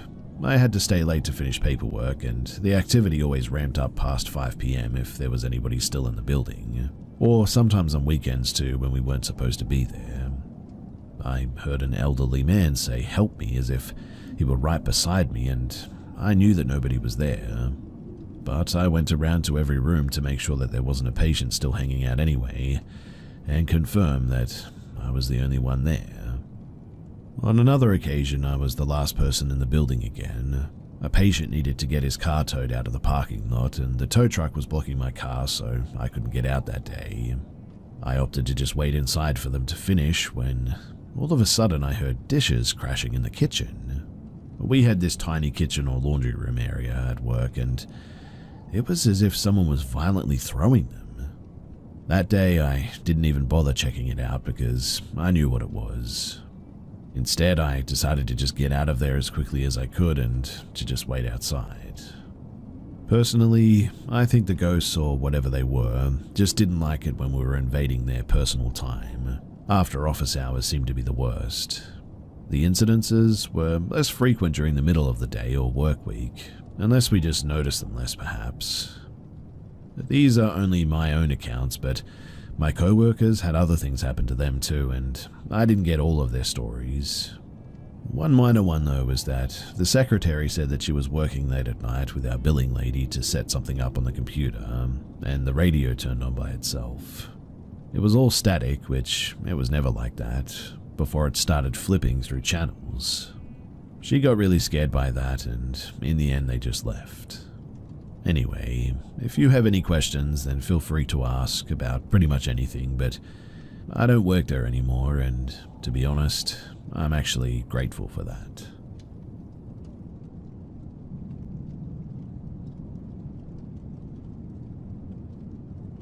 Not long ago, my mum and I were talking about ghosts and scary stuff, since the house she has now is also haunted, and she told me a very frightening story. So that day, she needed to do the laundry. For that, you needed to go downstairs in the basement. She got downstairs, and while on her way down, she started to feel anxious or watched, a little bit scared. You know that weird sort of bad feeling that tells yourself that you should not stay there? That's what she had. Like I said though, she needed to do the laundry, so that's what she did. So there she was, putting the clothes in the washing machine. This feeling was still there and was growing.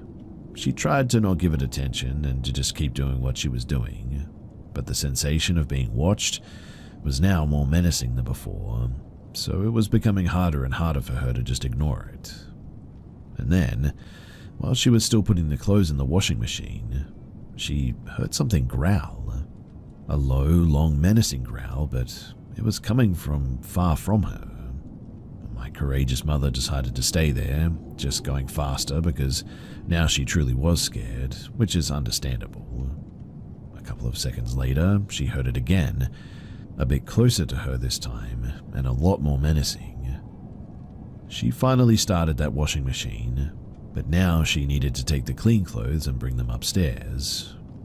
While she was taking them to transfer them into a basket, she heard it again, and it was closer. So close that she felt its breath this time caressing her neck.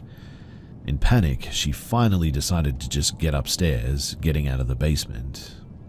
Not even after she got like the third step though, she felt something grabbing her foot. Not exactly, but you know what I mean perhaps. She almost fell at the hold, and again she heard this growl. Luckily she didn't fall, so she kept going faster and scared now. Then, not even at the halfway point, she suddenly lost her breath. She described it like someone was strangling her, just without the feeling of hands around her neck. She also says that she felt like a hold on her, making it harder for her to get up the stairs. It was like somebody was pushing her, forcing her to get back into the basement. She fell at that all of a sudden, and without any air, she literally needed to crawl up the stairs. Plus, she was pregnant at the time, so just imagine how much harder it was to crawl and get out of this situation. She finally reached the door though, and she said that as soon as she passed that door and closed it, her breath came back immediately and she was no longer feeling this weird feeling and this sensation of being watched. Now, she felt safe. Now, I have slept in that basement for quite some time and I have never felt or experienced anything like this. I really don't know why, but maybe since she's religious, something bad tried to do something to her or hurt her or something. If somebody has an explanation or questions, then it would be great to read it and to reach out, and I would be glad to try and answer what I can. I can also ask her for some more stories if you'd like, as she's experienced a lot of paranormal stuff. Maybe not as scary as that one, but they are for sure still pretty creepy. Anyway, thanks for listening and, well, wish me luck in this basement.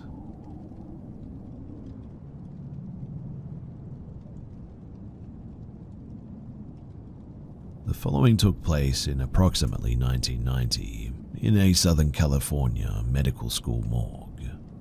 I will relate things in detail as I can clearly still remember them as if it was yesterday. So, the entrance to the main morgue office and laboratory is housed behind a solid, secure pair of double doors. These doors are often left open during work hours, but if nobody is in the office, they are secured. As soon as you step through the threshold in front of you, about a yard away is a big blue shower curtain that conceals the room behind it. To the right is the office area that is somewhat cramped with 3 large desks and 1 huge filing cabinet. The extremely basic files of each case, their ID number and death certificate, are initially kept in the file drawers until after the case has been used or moved on to its next location. To the left is a large storage area that houses large freezers for bodies, as well as numerous shelves with specimens and supplies. As cliché as it may sound, the day of my sighting started out like any other. I was the only one working on 3 separate cases that were all situated on their respective gurneys, and also in their own level of the embalming process. I had been working on the cases for maybe about 3 hours, without interruption from any of my co-workers. I think it's safe to say that I was very absorbed in my work on that particular day. It was getting close to lunch, however, so I decided to wash up and head to the office to take my lunch. As I passed by the door to the room that held the 3 large vertical refrigerators and the row upon row of already embalmed bodies, I looked to my right and clearly saw a full-sized apparition. I froze in my footsteps, like a character in a cartoon, and looked to my right further to see an older man standing in front of the closest vertical refrigerator. It was simply standing there. I could see through him, but at the same time clearly identify it as a person. As I stood there and looked for what seemed like minutes, it was probably only seconds though, the apparition turned and looked at me, and simply faded away and disappeared, almost like cigarette smoke dissipates into its environment. I continued to look in that direction, dumbfounded by what I had just seen. It was not scary in the least, but almost comforting, I guess, as if it was a completely natural, everyday occurrence. I merely went into the office and saw my co-worker William and exclaimed, "You won't believe what I just saw." He was completely unfazed though and looked at me and said, "You saw a ghost." I was more taken aback by his knowing what I had seen than what I had truly seen, to be honest. He went on to tell me that he had seen them quite often and enjoys the interaction when it happens. When we told our co-worker Joe what I saw, they were completely taken aback, scared and frantic. I tried to explain the visit as more of a comforting interaction than one like, think of a typical Hollywood haunting or whatever. That offered little comfort though, and the rest of the day it was rather off-kilter, I guess. One of the other employees that works for the morgue office, in a paperwork capacity exclusively, was Lola. She worked way down the hall, away from the actual work facilities. She was basically responsible for processing every piece of paper that needed to be dealt with through our office, that is. She was a petite, insightful lady who believed strongly in spirited events that involve interactions with the deceased. She would often attend seance-like events with friends and has reported successful contacts. She had plans to attend one of her spiritual meetings. The following day, she would bring it up to the group in attendance, and we all kind of thought that that was kind of neat, but really just shrugged it off and didn't think of her involvement in the situation again. That was until 3 days later when she came to speak to us about what she had come across. Apparently, her group leader during this seance-like meeting reached out inquiring as to the desire of the apparition that appeared before me. The group leader received the sense that the apparition was just somewhat confused and didn't quite know where to go. This theme continued during the meeting, with the apparition just being uncomfortable and lacking direction. The other extremely noteworthy feeling, though, the group leader came across was the letter W, constantly appearing before her apparently. It was as if the whole meeting and the interaction with the apparition revolved around the level of confusion in the letter W over and over again. Everyone's curiosity was spiked by what Lola had to say though, me especially. We all then walked over to where I saw the apparition, and I explained to everybody what I had seen and where I saw it. And that's when things got a little bit eerie. I don't recall who noticed it first, but in one of the refrigerators directly in front of where I saw the apparition was a name tag or label, and the tag said William Wood. There's no doubt in my mind as to what I saw that day, and reflecting back upon it, I believe my conscious level of thinking was down while my subconscious level was up, having been so involved in working on the cases all morning. I think that somehow this allowed my subconscious or inner spirit or whatever you want to call it to perhaps see something that I would not normally see. A sort of heightened level of relaxation, of openness, so to speak. And as you can probably see, all of this has really stuck with me.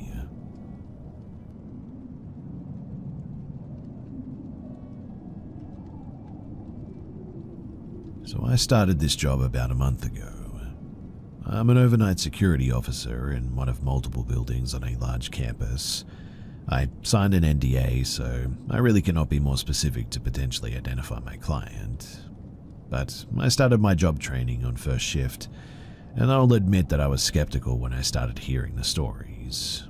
Things moving, doors opening and closing, actual full-bodied apparitions in the middle of the day, a little girl that throws things in one of the older buildings, stuff of that nature. I'm usually pretty sensitive to the paranormal, having experienced it often growing up. I've experienced many unexplainable things, but the buildings I trained in just didn't feel threatening, so I just dismissed it. I've been working my regular shift for 2 weeks now, and on my first day on third shift, I was checking a bathroom when a shadow man leaned out and glared at me as the door shut. Instantly, I felt paralyzed, and I no longer felt safe. But I tried to brush it off and told myself that it should be okay. I mean, I need this job. It's the only place in my area that pays a livable wage. I put up with every whisper, every bang, every uneasy feeling of danger as I walked through the building, and I told myself that it's just an adjustment period. We're new to each other and it should calm down with time. Yesterday, I learned that my building specifically was built on top of a historical graveyard, specifically a graveyard for slaves and their descendants. When the property was bought by my client, the bodies were exhumed and moved across the street, but their original resting place, that is right under my feet every night when I go to work. Tonight I was checking the emergency exits, which are enclosed in a stairwell. I checked the door was secure and there were no hazards. Then I tried to re-enter the building from the stairwell and the door was held tight. I would open it just enough to see that no one was there on the other side and it would slam shut again. A few minutes after that, I finally got out of the stairwell and I entered a loading area and was immediately confronted by a massive shadow figure-looking hat man, at least 7 feet tall, and was watching me. I took a deep breath and I just kept moving. Funnily enough, tonight was probably the least threatened that I've felt since starting working nights here. But anyway, I have a friend on day shift in my building, and before I went into work last night, she told me that the activity yesterday was wild. She warned me that she had been touched on the staircase and that there had been a lot of voices. She told me to be careful around the elevator and emergency exits because she was getting bad vibes, as she called it. Honestly, I should have listened too. My first patrol was eerily quiet. At this point, I'm used to some kind of noise, a humming or a tapping at least, talking and doors opening and closing at most. But my first hour at work was completely silent. My second patrol is when the shadows started moving, stretching and following me. The first floor, which I previously thought was safe, was starting to feel ominous all of a sudden, and everything stayed somewhat calm until midnight. That was when I started getting touched. Being touched, that had never happened before, and I liked it even less that it was on my shoulders and head that were being targeted. I wear my hair in a long braid to keep it out of the way, and last night it was tugged on multiple times. And unlike my friend, they didn't keep the touches in the stairwell. They followed me in and out of the rooms, and I could hear angry muttering the entire time. I tried talking to them. I asked them to back off a little bit. I just wanted to do my job, and it's Friday anyway. I'll be gone for 2 days after this. I tried to kindly explain why I had to check everything, but the activity just got worse. What ended up being my last patrol at 4 a.m., though, was definitely the scariest. I should have known better as well. I should have paid closer attention. On the previously safe first floor, I could hear footsteps following me. Then I checked the second bathroom. I did my ritual, knock twice, hold the door for 5 to 10 seconds, announce myself, and then enter. But when I entered, a massive shadow was stood in the back corner, and I could tell that it did not want me there. I could feel its glare and the raw aggression rolling through the air from it. This was so much worse than anything I'd experienced yet. I was shaky and I stood still in place for a moment. So I apologized but explained that I needed to check the bathroom. It disappeared suddenly and I excused myself to continue my patrol. On the third floor, the door to the staircase was held shut again. They wouldn't let me back in the building for almost 5 minutes. It was a battle to even get in there. I tried walking down, but the lower level doors were also held firm. I wanted to respect their wishes, but I also needed to finish my patrol. Finally, I am able to go to the second floor, and immediately I felt terrified as the elevator door opened. The floor felt somehow impossibly dark. I walked out, and what was silence exploded into noise. I could hear banging on the walls, and I took a deep breath. I needed to finish this patrol. So, like the idiot I am, I kept going, and my braid was pulled as I moved to go into the central fire riser, the system that feeds the water to overhead sprinklers. But I still had longer to go. I round the corner from the storage quad to go down the main hallway, and the light that doesn't come on until I'm on the other side of the hallway turns on suddenly. And that was when dread filled my gut. I keep going. I make it to the other end undisturbed. As I approach the first bathroom on that side, I hear a creaking sound though. Initially I dismiss it. There's a roof access nearby I have to check, and it probably came from there after all. I do my checks and I notice that shadows are congregating around the elevator now. I walk up the small, solid concrete stairs to check the roof access, and everything seems okay. I step back inside and the concrete seems to shake under me slightly, which was definitely unnerving, but this is literally the last part of my patrol, so I was like, it's fine, I'll just get it over and done with. I'll go back to the office, radio in a complete patrol, and it should be fine. And I got into the elevator. The elevator moved maybe a foot before it happened. A loud bang, and I screamed as it fell. The door didn't open. I was dazed and afraid, and for some reason I didn't radio in for backup right that second. I was panicked, I guess, and dumb, I know that, and so I pressed another button. But the door opened, and I was somehow safely on the ground floor. Well, I got out as quickly as I could, and I went to my office to call it in. I would later learn after I got home that my dog had started freaking out at about the same time as I started my patrol on the second floor. She had scared my family in her desperation to get out, and honestly, I'm just really scared now. I know that I'm not safe there. I don't want to just walk away, but I'm actively searching for any kind of protection that I can get, and I will definitely be using the staircases from now on.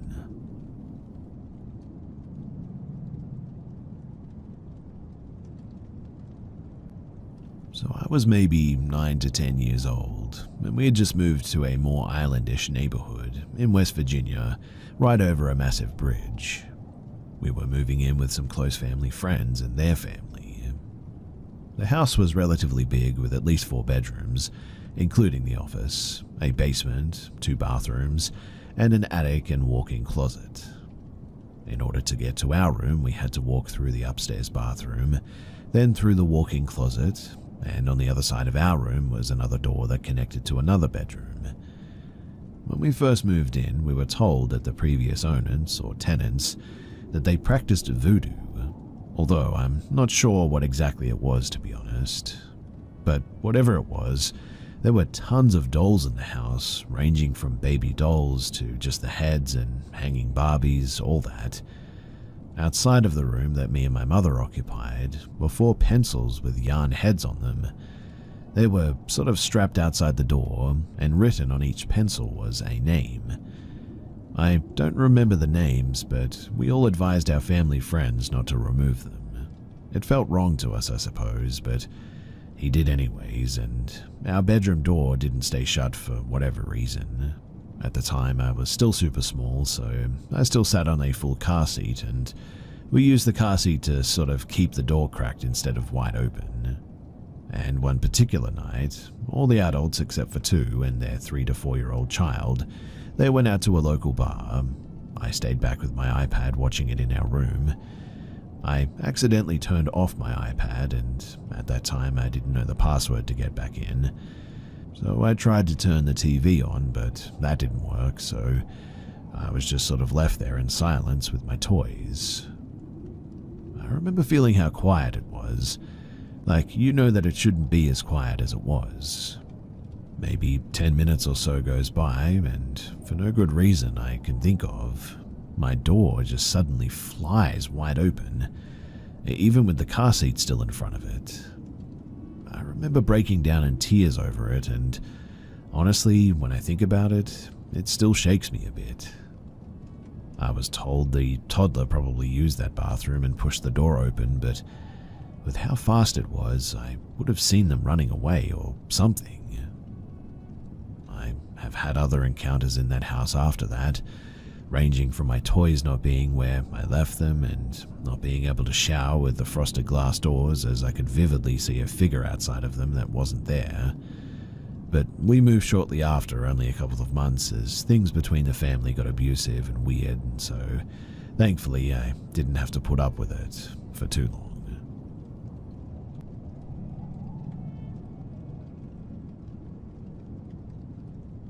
So back in 2017, my wife, or girlfriend at the time, and I were living in this house as young adults, 19-ish years old. I was smoking a bit, not even good weed too, but just some mid stuff, and we were watching something on TV. My wife wasn't smoking. The TV is hanging on the wall, and to the left of the TV is the hallway. The left side of the hallway is the bathroom, the right side is the spare bedroom, and the straight back was our bedroom.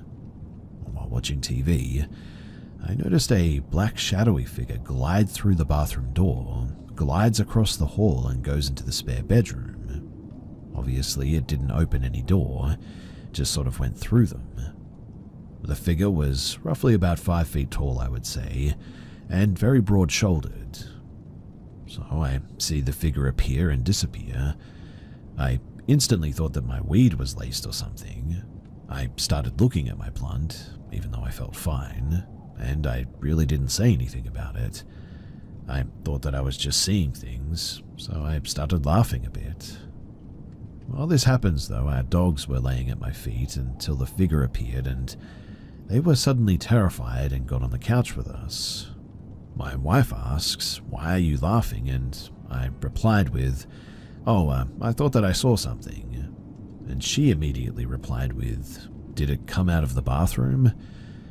That's when we talk about what we had seen, and we both were seeing the same thing apparently. Same description of it and everything. After it disappears, I get back up to check the spare bedroom and whatnot, make sure all the doors are locked and all that, no windows open.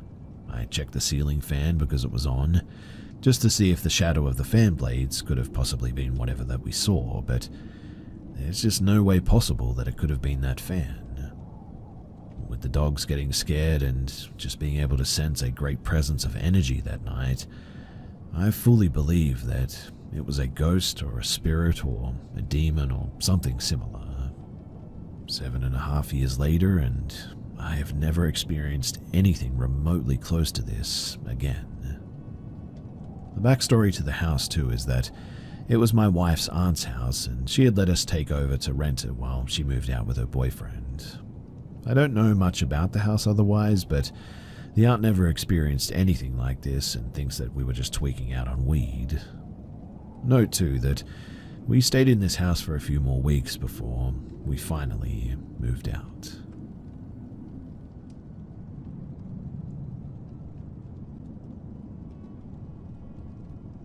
This happened to me roughly 1.5 years ago, and I still get anxious thinking back about what happened in the summer of 2023.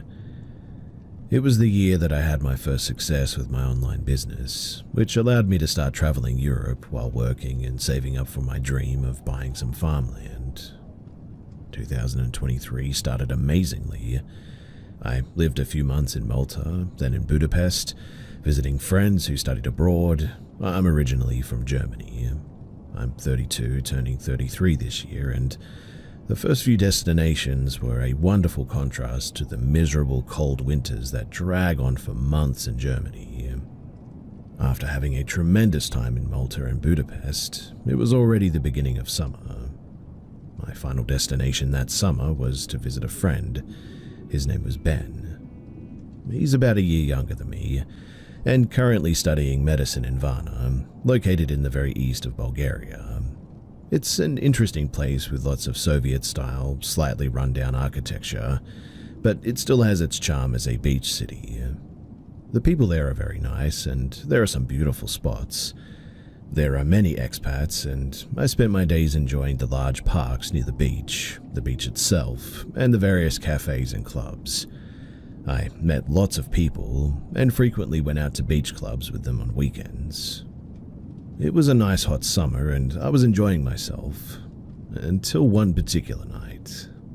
You see, I was out with Ben and many of his university friends again. We had partied all night, had drinks, danced for hours, and just enjoyed ourselves during this wonderful summer night. Since we'd been to day events before the party, I started feeling tired and I decided to head home eventually. I should describe the layout of the city quickly as well, as it's quite unique. Varna has a beach along its entire length, and for most parts there are very big parks stretching for kilometers along the beach before they lead to the city. My rented apartment, it was slightly northwest of the clubs, roughly a 10 to 15 minute walk, which I'd done many times by this stage. People had warned me about occasional attacks or muggings or robberies or whatever, always asking me to walk at least part of the way with someone. I usually didn't listen, just walked with my music playing, though I remained wary of my surroundings at all times. That night, a few people who were also tired left with me. They lived a bit more west of me, so I had to leave them after about 5 minutes or so, and continued alone with my music as I always did. It must have been around 4 in the morning when I came to a park that I usually cross, separate from the main beach parks, closer to where I was actually living. Being summer and a weekend, there were still a few people walking around and driving, even at like 4 a.m. When I entered the park, I wasn't shocked to see someone sitting on a bench, maybe 50 meters ahead of me to the right. He was sitting there, staring at his phone, and I remember the scene vividly. Behind him were some bushes and trees, but as the lighting in the park was very sparse, I only noticed at the last moment that somebody else was approaching him from behind through said bushes. I think because I walked into the park, the guy sitting on the bench must have briefly looked up from his phone, and heard somebody approaching. Honestly, too, it all happened so fast. I saw someone running out of the bushes with both hands raised over their head, holding a large rock, sprinting at the guy, still sitting there as he turned his head. Not immediately realizing the danger, I kept walking briefly before stopping. The guy on the bench screamed and ran straight out of the park, vaulting over another row of bushes and disappearing across the street. I pulled off my headphones and just stood there watching, not fully comprehending what was actually happening. You need to understand that this all happened really quickly. Until the guy who had just tried to attack the other person with a rock suddenly turned to face me. A shiver ran down my spine as adrenaline rushed through me, preparing to run. When he lifted that rock again and started manically smiling while running in my direction, I instantly turned and I ran for my life. He followed me for roughly 2 minutes. I could still see him behind even after crossing the street. I ran around the block and was incredibly relieved to find a kebab shop still open. I rushed through the door. The people inside were shocked and I couldn't speak straight, but I didn't need to say much as the psychopath came to the store and started bashing the window with the rock. And suddenly, when the glass broke, he finally ran away. Now, what makes this even more chilling is that I later discovered that I probably encountered someone who wasn't new to violence. In the same city, same park, someone had been bludgeoned and killed with multiple stabs in the back just 1 year earlier. I waited a few minutes, I put my music back in, and I quickly walked home, carefully avoiding the park. Afterwards, I was shaking at home, locking every door. I couldn't sleep well, and the next morning I discovered that I had fractured a tooth from grinding it in my sleep that night. I'm forever grateful that this whole thing turned out okay, obviously. I'm also grateful that I met those people who offered to smoke earlier, as the timing may have actually saved both me and the guy on the bench. I mean, if I hadn't have entered that park at that exact moment, the man on the bench, he really might not have noticed his attacker in time. While this was the scariest situation of my life, other than nearly drowning in the ocean once, I think that I learned that there are some situations that you really just cannot control. Stay safe out there, everyone, and maybe don't walk through the park alone at 4 a.m. in a foreign city. But hey, maybe that's just common sense.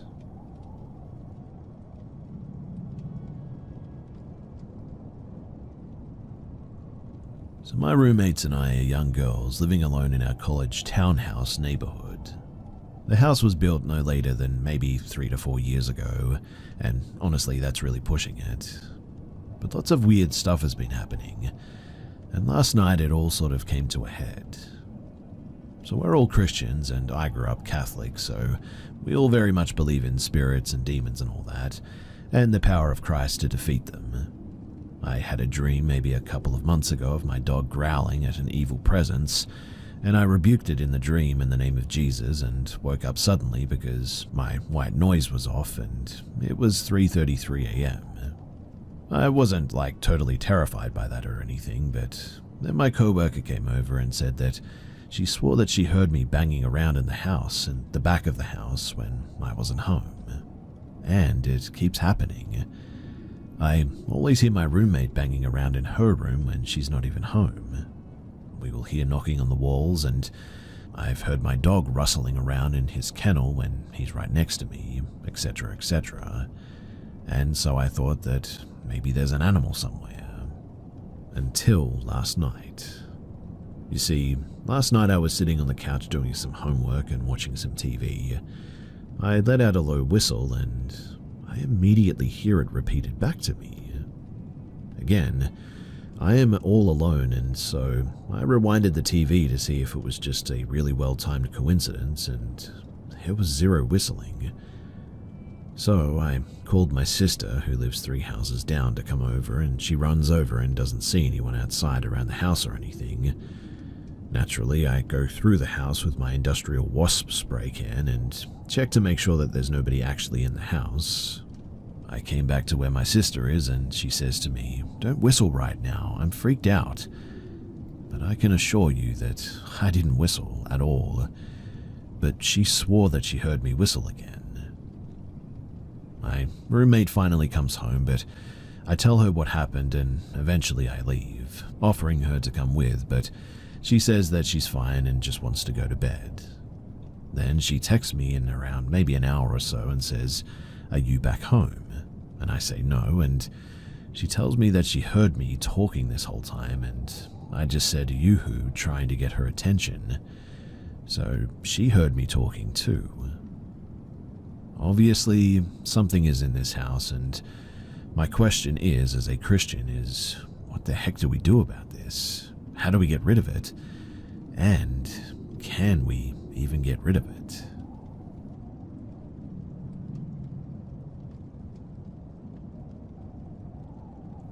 I've experienced many paranormal encounters while on duty as a police officer, but there was one call that I went to, a death notification, that really freaked me out. I had to contact some family members of a deceased woman that was involved in a fatal car accident a few miles away from her home. When I arrived, I met a woman near the roadway just inside of the property gate. She said that she had heard me coming from miles away, and I asked her if she lived at the residence, which she confirmed that she did. After asking her to speak with me at the house, she agreed, but she said that she needed to walk as the house was about 75 yards from the road. After making it to the house, I approached the front door on a small wooden porch and began scanning the driveway for the woman. It was about 1 a.m. at this stage. While looking for the woman, the front door opened and a younger woman appeared. She was obviously concerned about my presence and asked if everything was okay, and so I asked if I could speak with her and any adults inside, and they welcomed me in. I told her that I would wait for the woman I met near the gate, and she told me that nobody else should be home. I then freaked out a bit and began searching the property, but there was nothing. After entering the residence, I told her and her husband the news about Susan, which ended up being her mother, and she said that her mother moved in a few months back after her father had passed and wasn't handling it well. While she and her husband were comforting one another, I began looking at photos on the wall. There was this picture of a middle-aged woman that stuck out to me. She was a younger version of the woman that I spoke with near the gate. And while looking at the picture, the daughter confirmed that that was actually her mother, the woman that had passed in that wreck. Honestly, I really have no way to explain this. I mean, did I really speak with the ghost of the individual that died in the crash just before telling her family about what happened?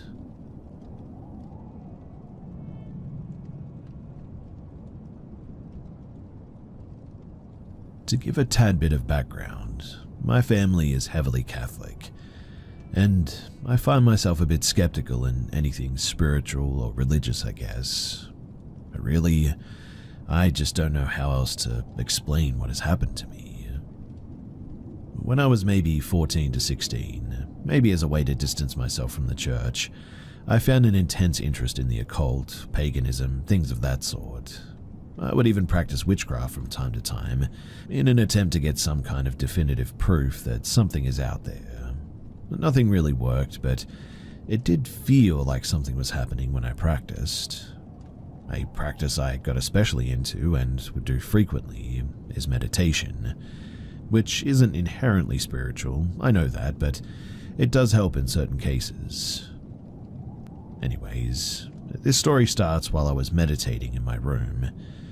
I am maybe, halfway through my 15 minutes that I'd planned to meditate when something just felt wrong all of a sudden. I cannot properly explain the emotion that I had.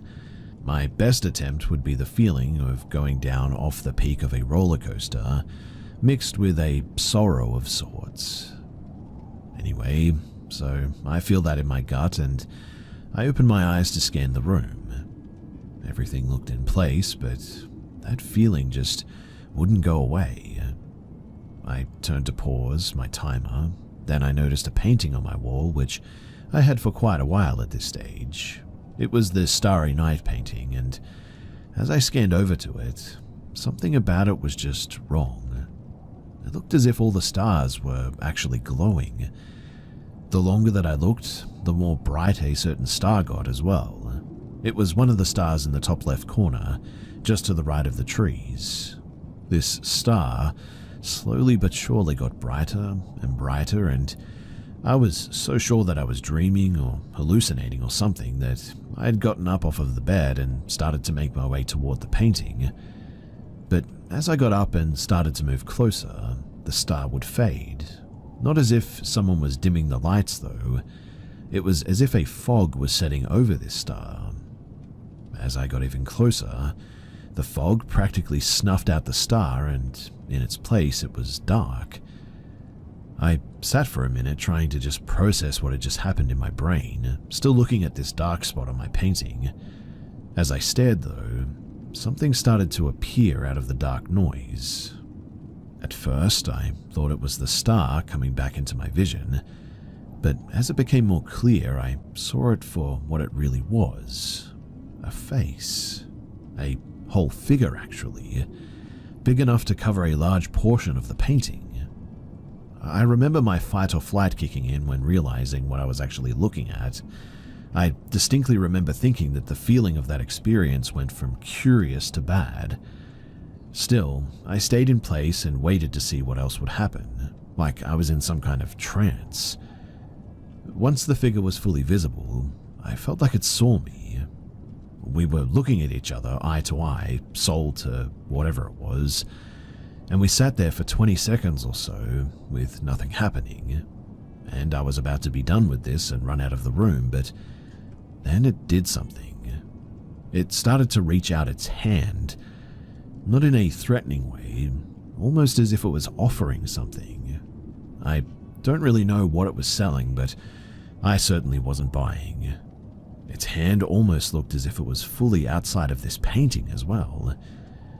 This was the last straw. I'd gotten my taste of paranormal for the night, and I ran to my light switch and flicked on my bright overhead light.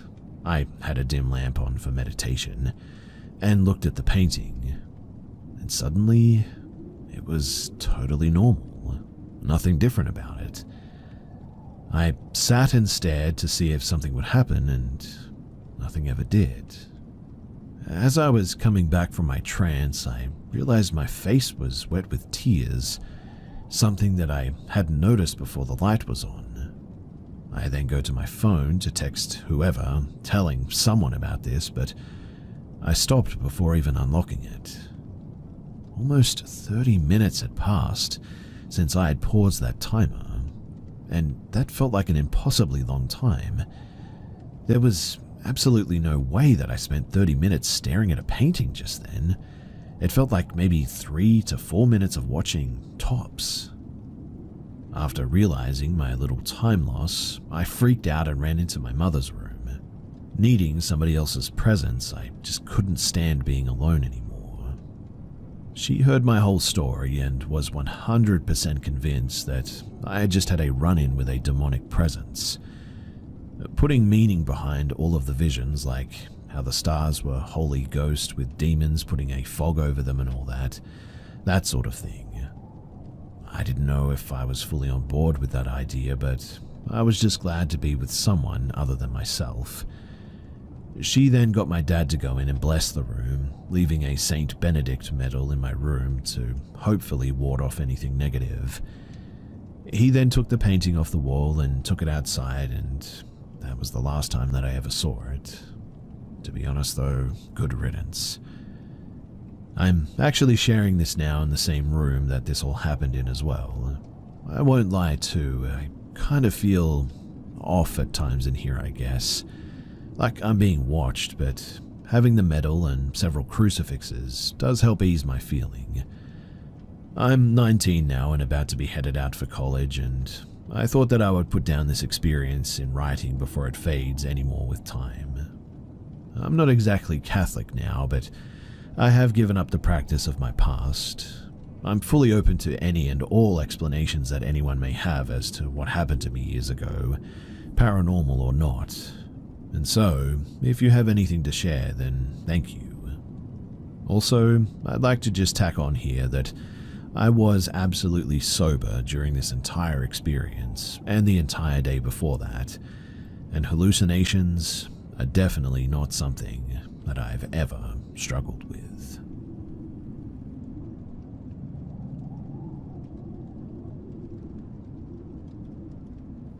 I, a 33-year-old male, am a skeptic when it comes to anything paranormal. I generally don't believe anything related to the paranormal, and would find explanations for what may be deemed paranormal. Well, except for one which happened to me and my siblings back in 2000. My family, my parents and two younger siblings, lived with our grandmother in a 2-story house. Our family lives on the ground floor, whereas my grandmother, she has the 2nd floor to herself. My parents have a separate room while my siblings and I share the same room in separate beds. Our bedroom and our parents' bedroom was connected by a sort of shared bathroom. My grandmother usually comes to our room and uses our bathroom to pee as well, and I guess it was to check up on us as well while our parents weren't home yet. Anyway, one night, our parents took an unusually long time to come home. So to pass the time, my siblings and I just watched Beauty and the Beast in one of those VHS tapes since it was our favorite Disney movie back then. We were watching the movie for some time when suddenly the door to our room just sort of spontaneously opened, and a few seconds later, the door to our toilet opened and closed, and we heard the flushing sound of the toilet. This was followed by the opening of the toilet door and the opening of our bedroom door. I remember my siblings and I being in a sort of state of shock, and we huddled together on the corner of the bed just sort of crying. I also distinctly remember that the television turned to static, and my siblings and I were freaked out the entire time. At the time, my siblings and I were around 9, 8, and 5 years old, so we were fully aware of what was happening. Eventually our parents arrived and saw us crying, but they really didn't think anything of it. Well, the next day my mother took me to the bathroom and she told me that my grandmother had actually passed away. I was certain that I did not tell them about the events that happened the previous night, and more than 2 decades have passed and my siblings and I never really discussed it. I conveniently thought of that event as a false memory since I never really got any confirmation from external sources that whatever happened was actually real, nor was I able to talk about it with my siblings. I just lived my life thinking that I never truly had a paranormal experience. Anyway, I'm currently doing a PhD in the United Kingdom, and I visited my family back home in the Philippines during the holidays. The entire family was in the car, and we were talking about grandmother's last birthday celebration. We were part Chinese, and she may have been like 70 years old for that birthday, so it was a special celebration and thus memorable. We were just sort of reminiscing about the event, but then my mother suddenly mentioned, "Do you remember about the day that she died and you were crying even though you didn't know that your grandmother was dead?" She then went into some detail about the events that my siblings and I experienced that night. Apparently, my younger sister had told my mother about that night when it was her turn to be told about my grandmother's passing, and that confirmed everything for me, and really freaked me the heck out.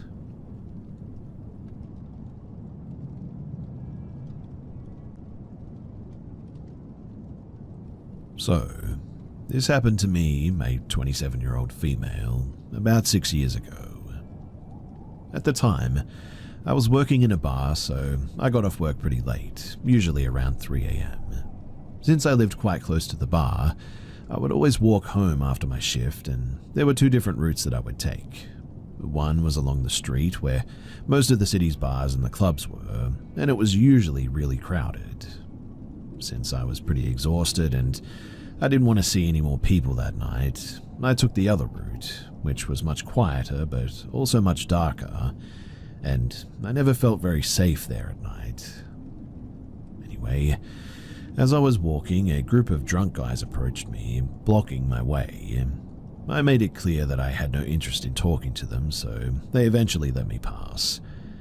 A nearby taxi driver must have seen what was going on because he rolled down his window and asked if I needed a ride home. I declined, saying that I didn't have to go too far, but he insisted, saying that he wouldn't even charge me. I thought that maybe he was looking out for me since he had seen the incident with the drunk guys, so I made the really stupid decision to accept this offer. After I got in, he asked for my address and we started driving. I even offered to pay him, but he refused. Shortly after, we arrived near my home, but instead of stopping, he just sort of drove past it. I asked where he was going, and he acted like it was an accident, saying that he was just looking for a place to turn around. But he kept driving for a few more minutes until we ended up in an industrial area where he pulled into a dead end. At this point, I was terrified, but honestly I didn't know what to do, especially since my phone had died earlier. I just sort of sat there and eventually said, "Well, this is a perfect opportunity for you to turn around." He looked at me, and I think he got scared to follow through with whatever he had planned. After a moment, he simply said that I was right, turned the car around, and drove me back to my place. My heart was pounding as I got out of that car, but I was really grateful that nothing terrible had happened that night. I know that it was incredibly stupid to get into that car in the first place, and I still don't fully understand why I made that decision. Honestly though, I think that I just got really lucky in the end.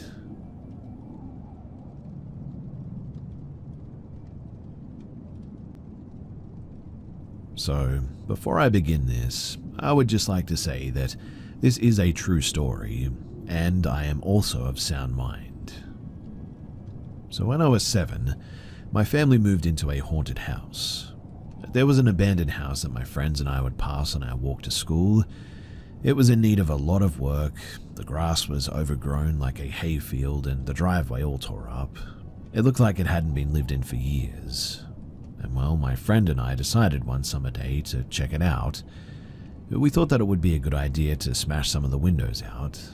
We broke a sliding glass door and poked our heads in, and it immediately gave us chills. It was super eerie and oddly cold for a summer day in there. We dipped out and we never went back after that. Well, fast forward a few months and my parents tell me that we're moving. I jump in the truck to go with them to look at the house, and when we arrived, my heart instantly sank because it was that same house. I was really nervous. I thought that they knew my friend and I had broken the windows and I was about to get in trouble or something, but they didn't say a word about it, and it was just by some sort of fluke chance that it was the same house that apparently we were buying. We ended up moving in and my stepdad fixed the place up a bit. It was still eerily cold inside, and I remember the layout being very strange. The kitchen, for instance, that was in the basement, and there was a long L-shaped hallway that went behind the kitchen and really led to nowhere. The weird events, though, they started happening shortly afterward. The first one was when I was laying in bed one morning. I was awake but with the covers over my head, and I felt something that I can only describe as a fist being dropped onto my face. I ripped the covers down off of my head immediately to see who it was, but nobody was there. I kind of shrugged it off as a really weird occurrence, but later I'd find out that something was in that house and it was really ticked off at me. I can only assume that it was mad at me for breaking the windows or whatever, but I was walking down the stairs to the basement one day when I felt a shove in the middle of my back. It pushed me off the last 2 steps, like plain as day, as if somebody was behind me. I obviously glared behind me, but there was nothing there. Again, I shrugged this off as another weird occurrence, until it happened again. Exact same staircase, exact same steps. Something pushed me for a second time off of the last 2 steps. I really didn't want to tell anyone because I figured that they would think that I was going crazy or something. And truth be told, I thought that I might have been a little bit crazy. But fast forward a few months and my stepdad tells us that he had something freaky happen to him. He said that he was doing the tile in the bathroom and said that he saw a face in the tiles looking back at him. But it wasn't his reflection, it was a completely different face. Well, we ended up moving out of there and decades went by before I even thought about it again. I told my wife the story and wanted to bring her to the house. We drove to it and, lo and behold, it was exactly as it was almost 30 years ago. Abandoned, the grass overgrown, and no renovations done on it at all. I drove by it the other day and now it looks like somebody might be living there. I would genuinely love to talk to them to see if they experienced anything, but I also really don't want to freak them out, which really is what brings me here. What do you guys think that I should do? Should I just go and talk to them, or should I approach this a little differently?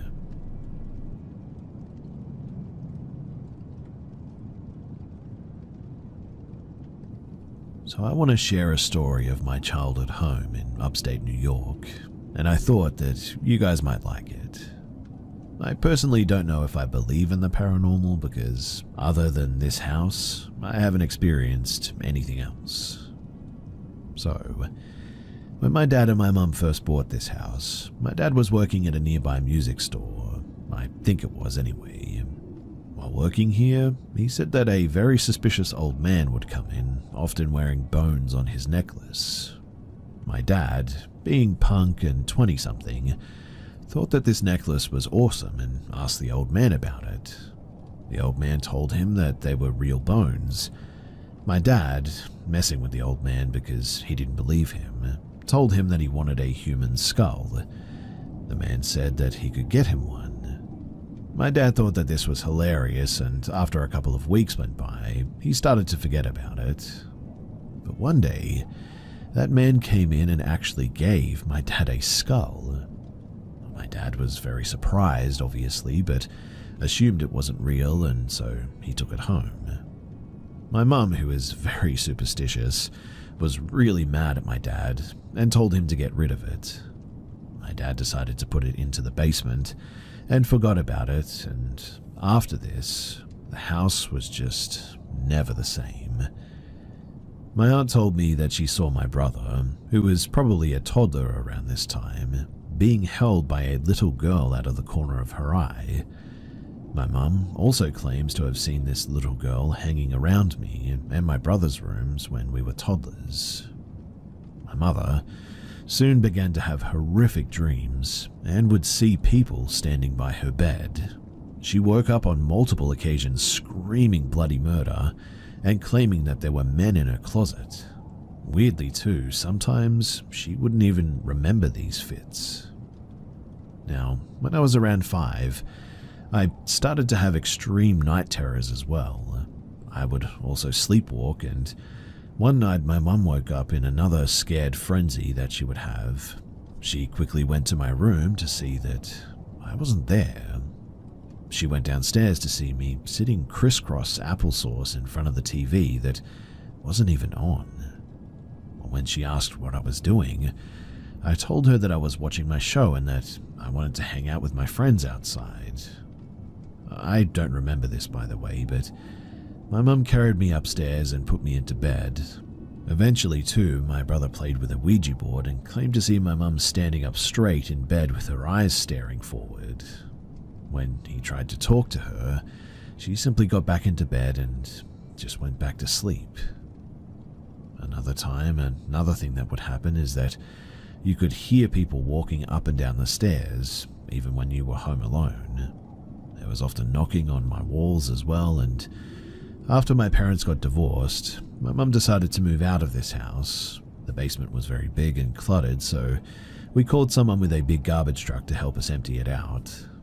When my dad moved out, he didn't go looking for the skull because he had forgotten where he'd put it down there, and after cleaning out the whole basement, going through everything, we never found that skull.